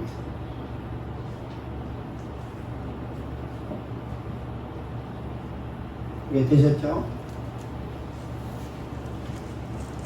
그럼 예수님께서 육체로 왜 죄 있는 육신의 모양으로 오셨는가? 그 이유를 알아야 되겠죠.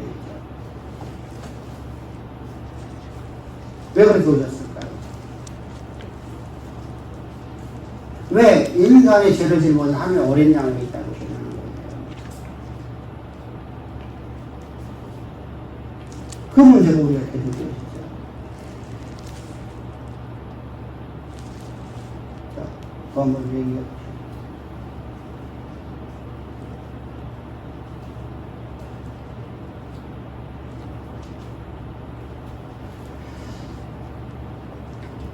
강의를 하는데 그러더라고. 목사님, 그냥 강의만 나가주시고 질문하지 마시고. 교수님 그렇게 해주시고. 왜요? 질문하면 무슨 말 할지 모르겠어요. 그러고. 그럼 제가 강의만 하면 여러분들 다 그걸 기억할까? 생각 항상. 강의법의 최고 좋은 게 뭐냐면요. 질문이에요. 잠깐 동안 생각을 하게 만들거든요. 이게 어떤 뜻인지? 라는 생각을 하세요. 그러면 생각을 하고 들으면, 답을 들으면 아니죠. 근데 학교에서 마찬가지죠. 근데 어떡하냐면요. 그렇게 안 해. 뭐 하려고 하죠?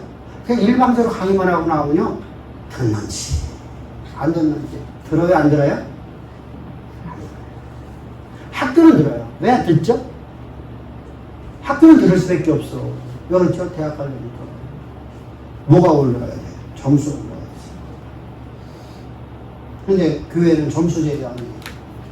아니죠? 그러니까 아무런 의미가 없어요. 그래서 여러분들이 잘 알듯이 절에 가면 주지가 뭐 태고종이든 천태종이든 또 우리가 가는 조계종이든 거기 주지들이 딱 나와갖고 화도 하나 딱 던져주고 그냥 들어가 봐요. 산은 산이로 돼, 물은 물이로 가. 화도 하나 던져주고 그냥 들어가 버려요. 그리고 이제 그거에 대해서 여러분들 생각을 하고 나머지 종들과 거기에 있는 물자들이 그걸 생각을 해요. 그럼 그 생각하면서 야 진짜 명언이로구나. 산이지. 아 명언이래. 그게 명언이래. 근데 뭐가 됐죠? 아 생각을 하시죠. 생각. 근데 한국 우리나라 특별히 우리나라 아니 기독교는요 일방적으로 다 목사 혼자서 설교가 끝나버리는 거예요. 그게 익숙해. 설교 시간에 일일이 너무 질문하고 강하잖아요. 그죠? 설교는 일방적인 하나님 메시지가 되잖아요. 근데 그러면 하나님을 배울 적에는 어떻게 되죠? 질문을 던져줘야지. 화두가 돼야지만 생각을 하거든요.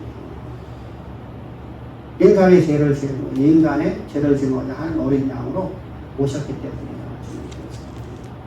자, 인간의 죄를 짊어지니까 예수님은 하늘의 왕답으로 이 땅에 뭘 오셔야 돼요? 인간의 육체를 입으셔야 돼요. 그 이유가 뭘까요?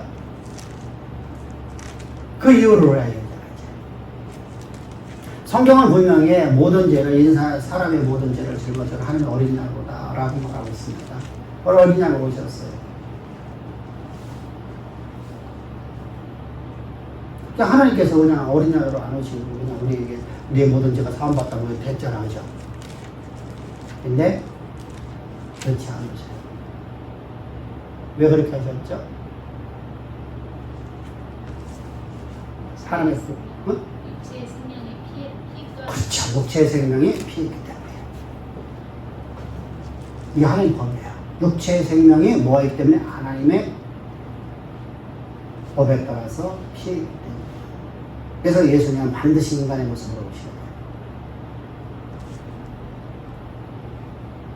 두 번째 있어요. 예수님께서 인간의 모습으로 안 오시고 다른 방법으로 피를 흘려야 되잖아요. 근데 왜 인간의 모습으로 되죠? 인간보다 더 존귀한 자가 없기 때문에. 피조물 중에서 가장 존귀한 존재가 인간이에요. 천사보다 더 위대하니다. 더 존귀하게 만들고 있어요. 그래서 선생님께서 말씀하시죠. 어느 때 어느 시대에 누가 천사를 해서 내 아들이라고. 그럼 아들과 종과는 좀 달라요? 종이 높아요? 아들이 높아요? 아들이 높죠, 당연히.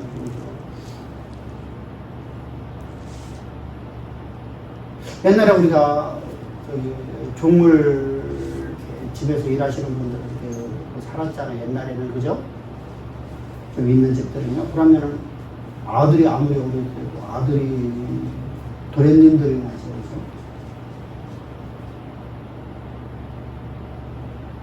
그래서 종보다 아들이 더 높은 거예요. 근데 아들보다 더 존귀한 존재가 없기 때문에 하나님께서는 인간의 모습으로 오셔야 돼요. 하나님 자신의 모습으로 오셔서는 안 돼요. 그렇죠? 인간이 죄를 지는 거죠. 인간이 죄를 지는 거죠. 그래서 매년 7월 10일 날 구약에서는 뭐라고 말하죠? 대속죄 제사를 드려요. 이게 레위기 16장이죠. 이때 대제사장은 혼자서 대제사장 혼자서 희생 제물 2마리를 갖고 들어가죠. 뭘 갖고 들어가죠? 염소 2마리를 갖고 와요. 염소 2마리. 사실은 대속죄의 날 자기를 위해서 제사장들을 위해서 먼저 속죄제를 드려요. 죄가 거룩하지 않으면 제사장이 제사를 백성들의 제사를 드리면 제사장이 죽어요. 그러니까 대제사장이 먼저 자기 죄를 위해서 먼저 속죄제를 드려요. 뭐로다가? 소로. 자요. 반드시 제사장은 자기 죄를 깨끗하게 하고 난 다음에 어디로 가야 돼요? 백성들의 죄를 위한 희생 제물을 가지고 들어가야 돼요. 그래서 속죄제를 먼저 드려요. 속죄제를 드리고 난 다음에 자요. 온 백성들이라고 하는 얘기는 거기는 내가 지금 대제사장으로서 내 가족과 모든 제사장들과 모든 평민들의 모두가 다 모든 사람들 이스라엘 공동체 모든 사람이 다 누구 안에 들어있는 거예요? 제사장 안에 들어있는 거예요.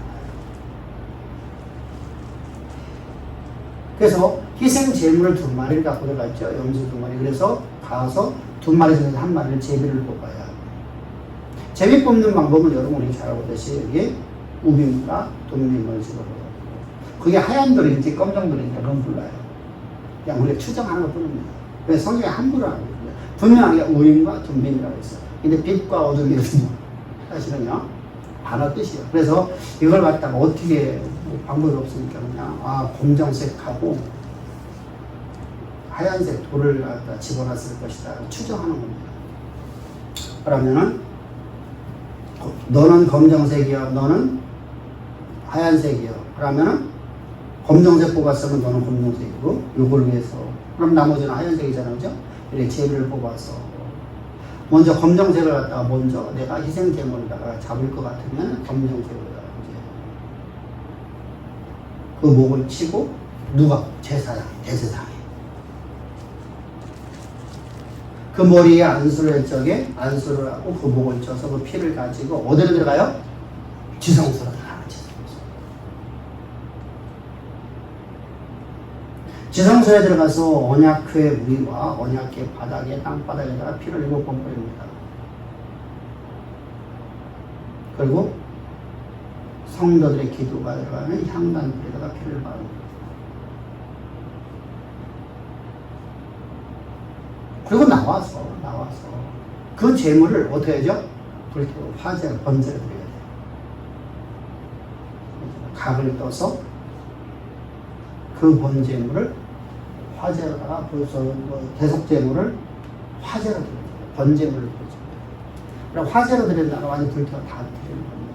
그리고 나머지 1마리의 머리다가 살아있는 염소에다 머리를 안수를 하고 그 염소를 끌고서 백성들 앞에 놓습니다. 근데 백성들은 7월 10일 날 대제사장이 안에서 제사 드리는 걸 봐요, 못 봐요? 그래서 예수님이 영원한 대제사장으로서, 제사장으로서 예수님의 당신 스스로 희생제물이 되신 거예요. 예수님은 영원한 대제사장이시며 영원한 희생제물이 되어주신 거예요. 할렐루야. 그 모습으로 오셨다는 거예요. 그 모습. 이게 뭐가 하나님의 어린 양이다. 자, 하나님의 어린 양으로 쓰여지는 것은 어디에서 우리가 갖고 들어오는 모티브가 되죠? 출애굽기에서. 출애굽기에서 우리가 잘 알고 있듯이 사실은요, 레위기의 대속죄 제사는 반드시 염소라고 해야 돼요. 그죠? 하나님의 염소라고 해야 돼요. 그죠? 근데 어린 양을 잡아서 문설주와 문인방의 피를 바르고 그 고기를 먹고 나온 것이 바로 출애굽이에요. 그죠? 이걸 모티브로 갖고 들어오는 거예요. 그러니까 모티브가 어딨냐는 거예요. 레위기를 갖고 들어온 게 아니라 거기를 갖고 들어가고 하나님의 어린 양보다. 그러니까 우리가 세상으로부터 출애굽, 다시 말하면 세상으로부터 출세상을 해버리는 거예요. 다시 말하면 우리가 옛사람이 못 박혀 죽고 오늘 새로운 새 생명으로 거듭나는 것을 지금 하나님 어린 양이라는 표현을 써 우리 대속 제물을 말하는 겁니다. 그래서 출애굽과 레위기 16장을 함께 바라봐야 돼요. 그럼 레위기 법대로 하면은 단번에 영원한 제사가 되는 게 아니라 매년마다 제사장이 드려야 돼요. 그죠? 서서. 그죠? 매년마다 제사장은 서서 제사를 드려야 돼요. 그리고 백성들은 밖에서 조마조마하는 거예요. 왜 그렇죠?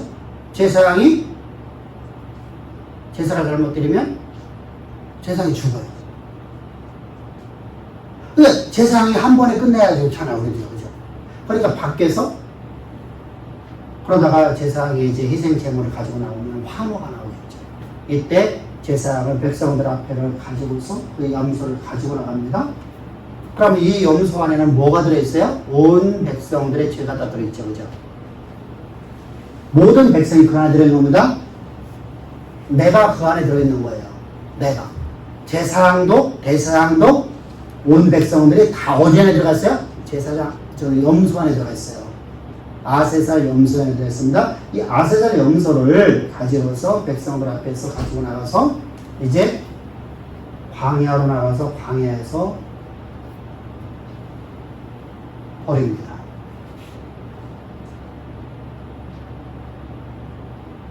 그럼 이것은 광야에서 다 죽게 됩니다. 여기서 중요한 이것이 죽느냐 안 죽느냐를 말하려고 하는 게 아니에요. 지금 성경에서 말하는 거는요. 죄가 백성들에게서 떠나갔다는 얘기죠. 다시 돌아오지 않는다는 것이죠. 이것을 매년 10일마다 해야 돼요. 왜? 효력이 1년 효력밖에 없어요. 그러면 자 여기서 질문을 할게요. 오늘 7월 10일 날이에요. 오늘 제사 속죄제를 드렸어요. 그럼 이 효력이 몇 월 며칠간 있어요? 얼마간 있어요? 앞으로다가 지나간 거예요? 앞으로 있을 거예요? 앞으로 있을 거예요. 여러분들 속죄제사는 지나간 거예요? 대속제사는 앞으로 1년 동안이에요. 그러면 내가 오늘 대속제를 드리고 내가 오늘 삶 속에서 내가 오늘 실수했어요. 실수하다가 실수하면 깨닫을 때마다 내가 속죄제를 드렸어요. 그럼 제사 안 받죠, 그죠? 근데 내가 깨닫지 못한 거 있어요. 그러고 내가 7월 9일 날 죽었어. 그럼 나는 구원 받아야 못 받아요. 속죄제 안 드렸는데 구원 받아요. 이게 바로 대속죄제예요. 1년간 효력이 있는 거예요. 1년간. 오늘부터 시작해서 언제까지? 7월 10일 날까지. 그럼 그 다음에 7월 10일 날 반드시 백성들은 대제사장과 함께 대속제사를 드려야 됩니다. 근데 이 제사를 단번에 영원한 제사를 드리셨어요. 왜? 구약의 짐승값은 인간의 생명값보다 싸요. 근데 온 인류의 모든 사람의 생명값보다 더 크신 분이 누구세요? 예수님이세요. 하나님이세요. 그래서 하나님의 직접 이 땅에 오신 거예요. 창조주께서. 그래서 예수님께서 우리 이 땅에 오신 것은 바로 인류의 모든 죄를 다 사하시는 것이에요. 그 생명까지가 크시기 때문에.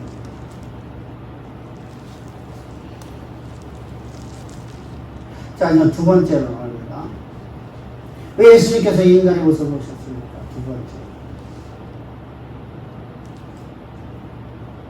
인간은 여러분들 내가 스스로다가 내가 죄값을 지불할 수가 없어요. 왜 그렇죠?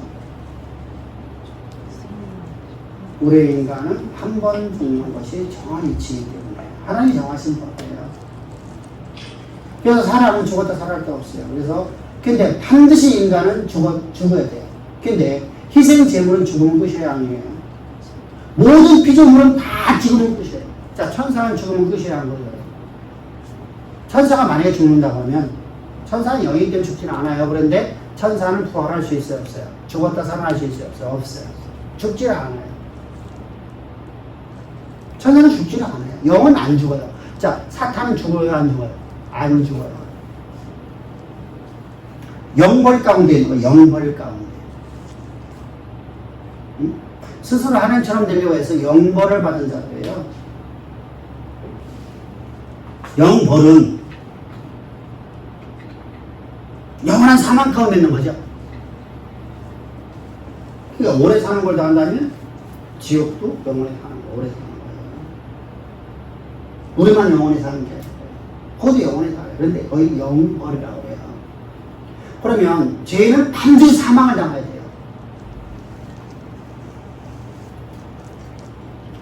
그럼 나는 죽었다 살아날 수도 없고 모든 피조물은 여러분들 죽었다 살아날 방법이 없어요. 내가 거듭 달려가면 방법이 없어요. 그래서 하나님께서 이 땅에 친히 오셔야 되는 거예요. 그래서 대속죄 제물이 필요한 거예요. 뭐 하려고? 우리 죄값을 사망을 당하시고 예수님께서 바로 하나님이시기 때문에 부활하시는 거예요. 우리는 거듭나는 거예요. 그럼 여기서 중요한 게 나오죠. 예수는 역사의 예수여야 돼요? 아니어야 돼요? 역사의 예수가 돼야 되잖아요. 그죠? 예수가 역사의 예수가 안 되면 우리 구원이 헛된 것이 되잖아요.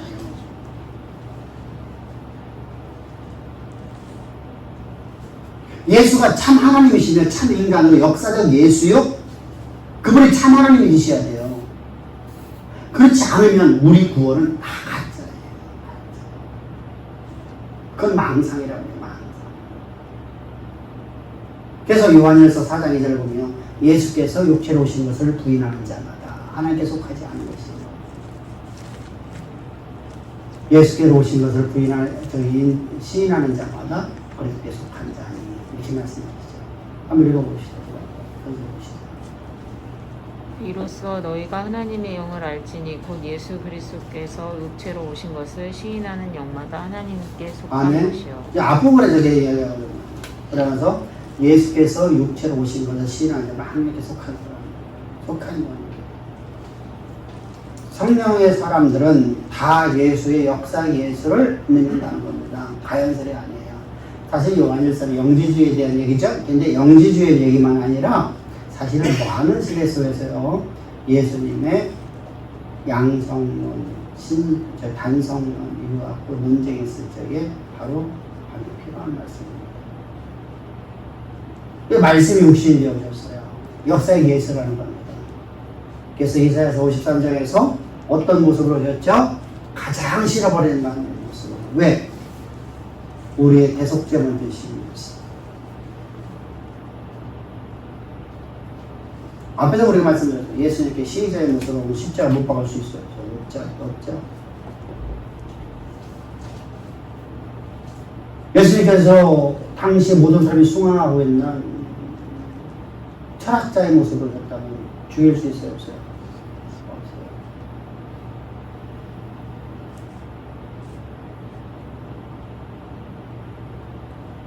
사람들 참 희한하죠.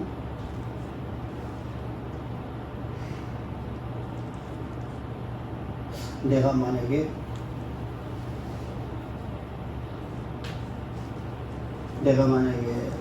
한 50억 정도 내가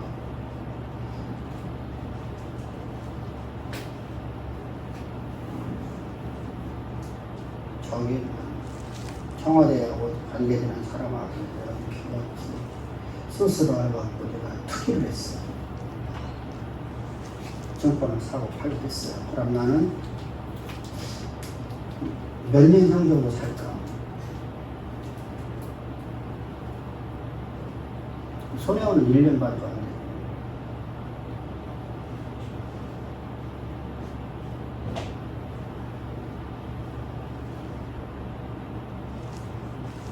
여보세요? 여기 중요한 게 있어요. 그걸 얘기하려고 해요. 예수님이 그런 모습이었다면 예수님이 형령을 때릴 수가 없다는 거예요. 사람은 다 같은 사람이야. 링컨이랑 똑같은 거야. 그거는 허울이에요. 허울. 그것은 통치하기 위해서 만드는 자기가 통치하는데 필요해서 만드는 거예요.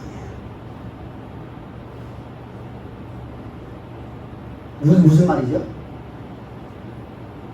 만약에 여러분들 지금 대통령이 여러분들의 인권은 아무것도 아닙니다. 말 한마디 안 여러분 그냥 어떻게 되죠?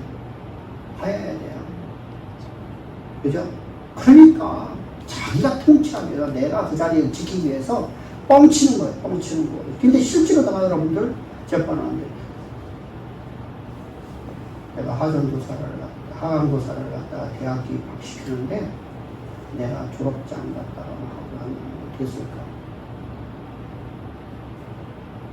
요번에 그 사건 하나 있죠. 무슨 어떤 공사에 6개월 전에 입사를 하는데 경력직을 뽑는 거예요. 경력직을 뽑는데 가짜 서류를 만들어서 갖다 갖고 합격을 했어요. 6개월 만에 걸렸어요. 그 고발이 됐을까 안 됐을까? 고발이 돼요. 힘이 없어요.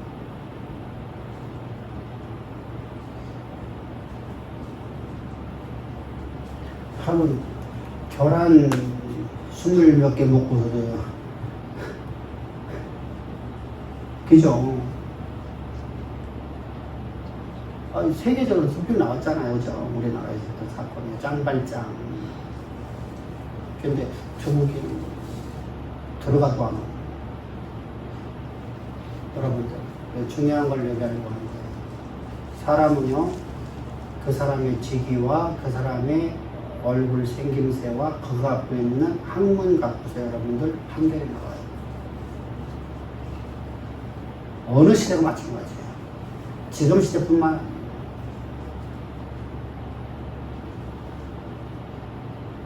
과거 시대는 다 똑같아요.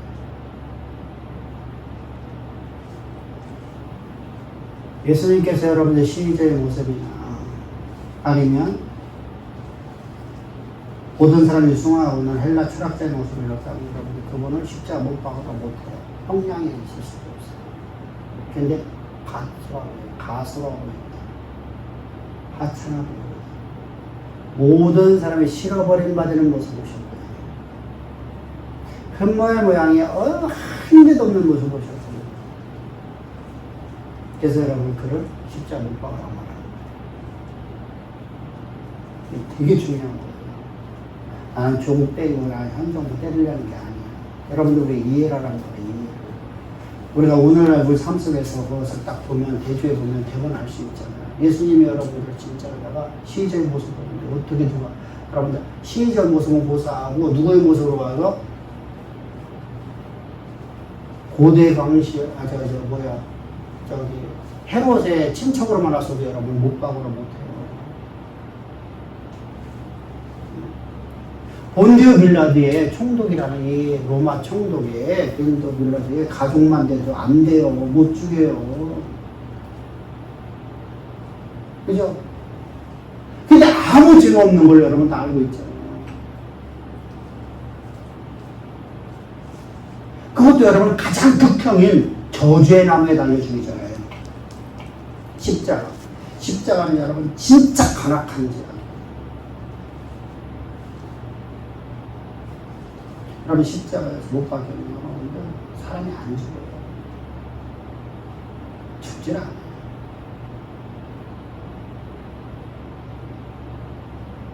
근데 로마 형틀에서는 여러분들 우리가 지금도 브라질 같은 데서는 막 십자가에 스스로 못 박는 사람들 있잖아요. 그죠?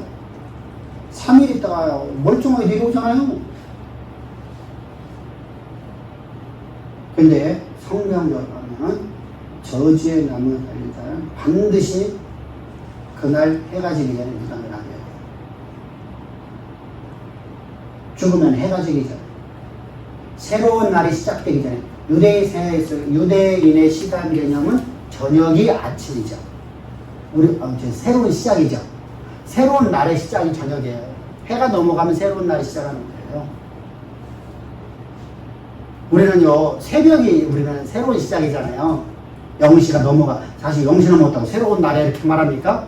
0시 넘어가도 내일이라고 말하죠. 그죠? 우리는 새벽이라, 우리 개념에는 새벽이에요. 새벽부터 우리는 새로운 한 날이 시작되는 거예요. 0시는 잠자는 거고. 근데 유대인들은요, 저녁이 되기 시작하면, 해가 넘어가면, 이때 새로운 한 날이 시작. 이 해가 새로운 한 날이 되기 전에 반드시 어디다 집어넣어야 돼요? 나무에 달려 죽는 자는 무덤에 집어넣어야 돼요. 그래서 예수님이 십자가에 못 박혀 8시간 만에 죽으시는 거예요. 근데 8시간 만에 죽을 수 있는 방법은 뭐밖에 없어요? 죽을 수 있는 방법은 뭐밖에 없어요? 피를 쏟아내는 것밖에 없잖아요. 피를 쏟아내는데 예수님께서 창의 옆구리를 찔려가 죽으셨나요? 죽고 난 다음에 창의 옆구리를 찔렸나요? 죽고 난 다음이죠. 확인하는 거다. 죽었으니까 무릎을 안 친 거예요. 그죠? 여러분들 3일 가고 4일 가더라도 안 죽으니까 어떡하죠? 무릎을 부셔버리는 거야. 망치로다가 무릎을 부셔버리면 자, 기갈된 상태 속에서 뚝 떨어지면 어떻게 되죠? 심장마비 주는 거예요. 심장마비.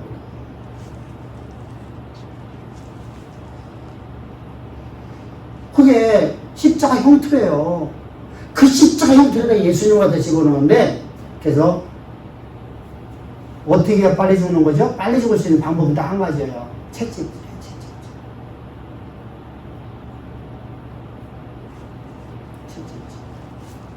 그런데 예수님은 채찍질을 당하시죠. 한두 대가 아니라 40이 한 대에 가능합니다. 등허리 살점 다 뜯어내렸죠. 그럼 이미 모세혈관의 피가 다 빠져나가는 거죠. 근데 예수님에는 하나님이시래요. 그래서 십자가의 형태를 한 것이다. 그래서 그분께서는 20kg도 안 되는 십자가를 질 수가 없었던 거예요. 우리가 말하는 십자가를 형태를 진 게 아니에요. 그건 질 수가 없어요. 100kg가 넘어요. 그걸 누가 져요? 더군다나 크기가 얼마예요? 사람 키보다 2배 이상이 크잖아요. 그죠? 그걸 어떻게 짊어진 거예요? 말게 되나야지. 100kg 넘는, 사람 키보다 2배 넘는 걸 어떻게 끌고 가냐고요? 십자가 형태로는 반드시 요 가름대만 짊어지는 거예요. 거기에 약 20kg 정도 됩니다. 약 20kg. 그것도 끌고 갔어, 예수님께서. 몸에 피를 다 쏟아내신 거예요. 채찍질에서. 우리의 간구와 우리의 증거를 다 짊어지고 있습니다. 그리고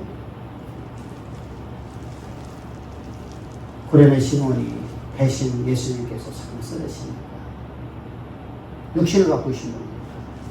육신이 나약함이 아니에요. 피를 다 쏟았다는 거예요. 피를 다 쏟았다. 예수님은 여러분 한 번도 아픈 적이 없는 건장한 청년의 모습을 주셨어요.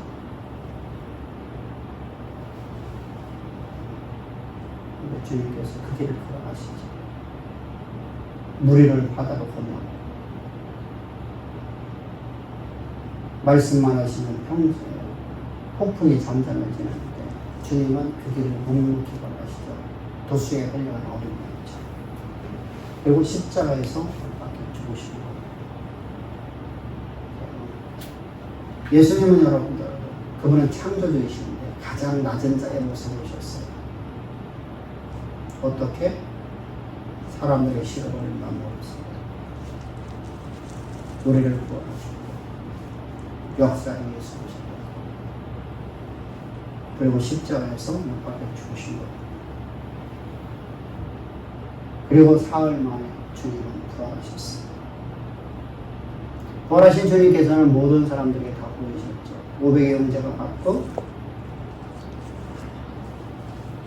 의심하는 도마에게 주님께서 호련히 나타나서 보여주셨고 마리아도 받고 막달라 마리아도 받고. 그래서 마리아는 누구예요? 마리아와 막달라 마리아가 달라요. 막달라 마리아는 우리가 잘 알고 있는 그 막달라 마리아고, 마리아는 누구예요? 마가의 엄마. 마가의 엄마. 마가 요한, 요한이라고 하죠. 요한. 마가 요한. 우리가 말하는 요한사도 말고요. 마가 요한이라고 해요. 마가 요한. 요한이라는 단어는 무슨 말이죠? 어디에 나라 말이죠? 유대인들의 말이고요. 이름이고요. 바울이라는 이름은 어디 이름이에요? 어느 나라 이름이에요? 어?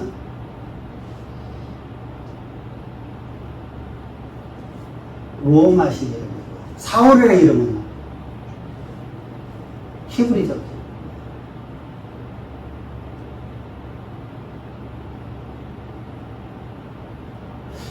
마가는 로마식 이름이에요.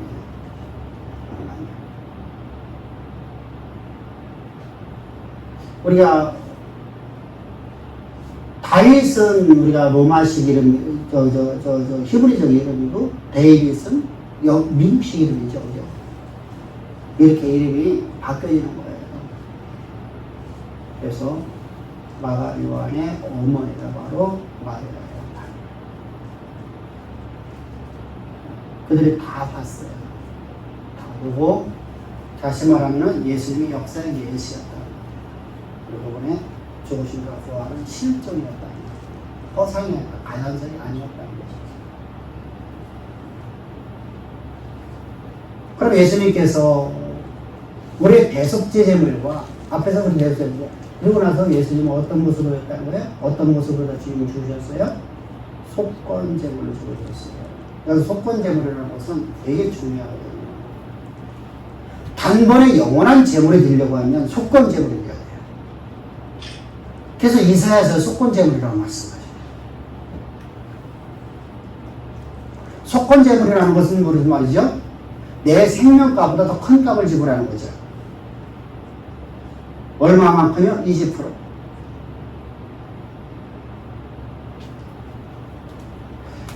이게 속건 제물이에요. 그런데 하나님은 내 생명값보다, 아니 온 인류의 생명값보다 더 큰 값을 지불했죠. 그러니까 온 세상 모든 사람들, 온 인류, 앞으로 다 1000년, 만년 뒤에 올 사람들, 모든 사람들의 생명값보다 더 커야 돼요. 왜? 그래야만 영원한 구원이 이룰 수 있거든요. 그래서 단번에 영원한 재물이 되려고 하면 반드시 우리 인간보다 생명값이 커야 된다. 이게 되게 중요해요. 그게 속건 재물이라고. 대속제물과 속건 재물을 보시면 하나님의 공의를 만족시켜줘야 돼요. 다시 말하면 우리보다 생명값이 더 큰 걸 집어넣어야만 우리가 일시적인 구원이 아니라 영원한 구원이 있다는 거죠. 근데 오늘날 예수님의 생명값을 가치 없게 여겨요. 그래서 일시적인 구원으로 가요. 그러니까 어떻게 되죠? 회개기도에서 잠깐 동안 내가 마음의 평강 얻고 곧바로 떠나면 또 죄인으로 돌아가고 이렇게 되버리는 거예요. 예수님의 생명값을 가치 없게 여겨버리는 거예요. 이게 바로 회개기도예요. 회개기도는 여러분 여러 가지 문제점이 있어요. 결과 우리는 어떤 존재로 내가 하나님의 말씀을 담는 그것으로 우리는 거듭난 자가 되었어요. 그러면 이제 우리는 율법을 따라 살아야 될까요? 율법을 버려야 될까요? 우리가 율법을 완전히 지킬 수는 없어요. 우리 육체의 소욕을 내가 오늘도 말씀으로 쳐서 복종시키려고 내가 나를 쳐서 복종시키는 삶을 살아가는 겁니다. 그게 바로 그릇된 십자가의 은혜 안에서 거하는 율법관이에요. 그럼에도 불구하고 내가 오늘도 실수하는 수많은 잘못이 있습니다. 우리 안에 수많이 많은 정욕과 우리 안에 수없이 많은 소욕이 일어납니다. 이때마다 나를 구원하신 십자가의 그 구속의 은총, 다시 말하면 나를 거듭나게 하신 그 하나님께서 나의 속건제물 되신 것을 믿는 믿음으로 살아가는 겁니다. 아멘. 그래서 그 은혜 안에서 내가 하나님 앞에 늘 감사하는 사람입니다. 나는 저주 못하는 완전 해방되는 하나님의 영광이 나를 온전히 사로잡아 이끌어가는 인생이었습니다. 내가 오늘 실수했다 할지라도, 내가 오늘 잘못 살았다 할지라도 우리 그런 멋진 삶을 살아갑시다. 그래서 하나님의 영광이 나를 온전히 지배하는 거예요. 그래서 내 믿음대로 아브라함이 여러분들 그가 완전한 삶을 살아서 하나님이 그런 믿음의 조상이요 하나님의 영광이 우리의 삶을 지배하는 삶을 사는 게 아니잖아요. 그죠? 그런 믿음으로 살았습니다. 믿음으로 아브라함이 믿음으로 히브리 11장 보십시오. 항상 믿음으로 하나님이 내 모든 죄를 사하셨고 나의 대속죄물과 우리의 속죄됨을 주셔서 속건죄를 주셔서 내 모든 죄를 다 사하셨을 뿐만 아니라 오늘도 하나님은 내 삶을 통해서 당신의 영원한 영광을 나를 통해서 드러내고 하나님의 이름을 영화롭게 하려고 모든 열방 가운데 당신의 이름을 드러내려고 나를 구원하시고 내게 오늘도 속건죄를 주셔서 하나님 말씀을 내 안에 담겨주셨어. 그러면 내가 남아있다면 그 말씀을 믿는 자가 되겠지. 그 말씀에 내가 지배받는 삶에서 이것이 바로 그릇이죠. 여기다가 물을 담았으면 물이 이 안에 있어요. 이 물이 물컵이야 되죠. 그죠? 근데 여기다 물을 담았는데 물이 다 흘러버려. 그럼 물컵이 아니에요? 물컵이 아니에요. 말씀을 담아서는 말씀이 나를 지배해요. 이것이 바로 물컵이에요. 그래서 나는 시원할 때마다 물을 마시는 거예요.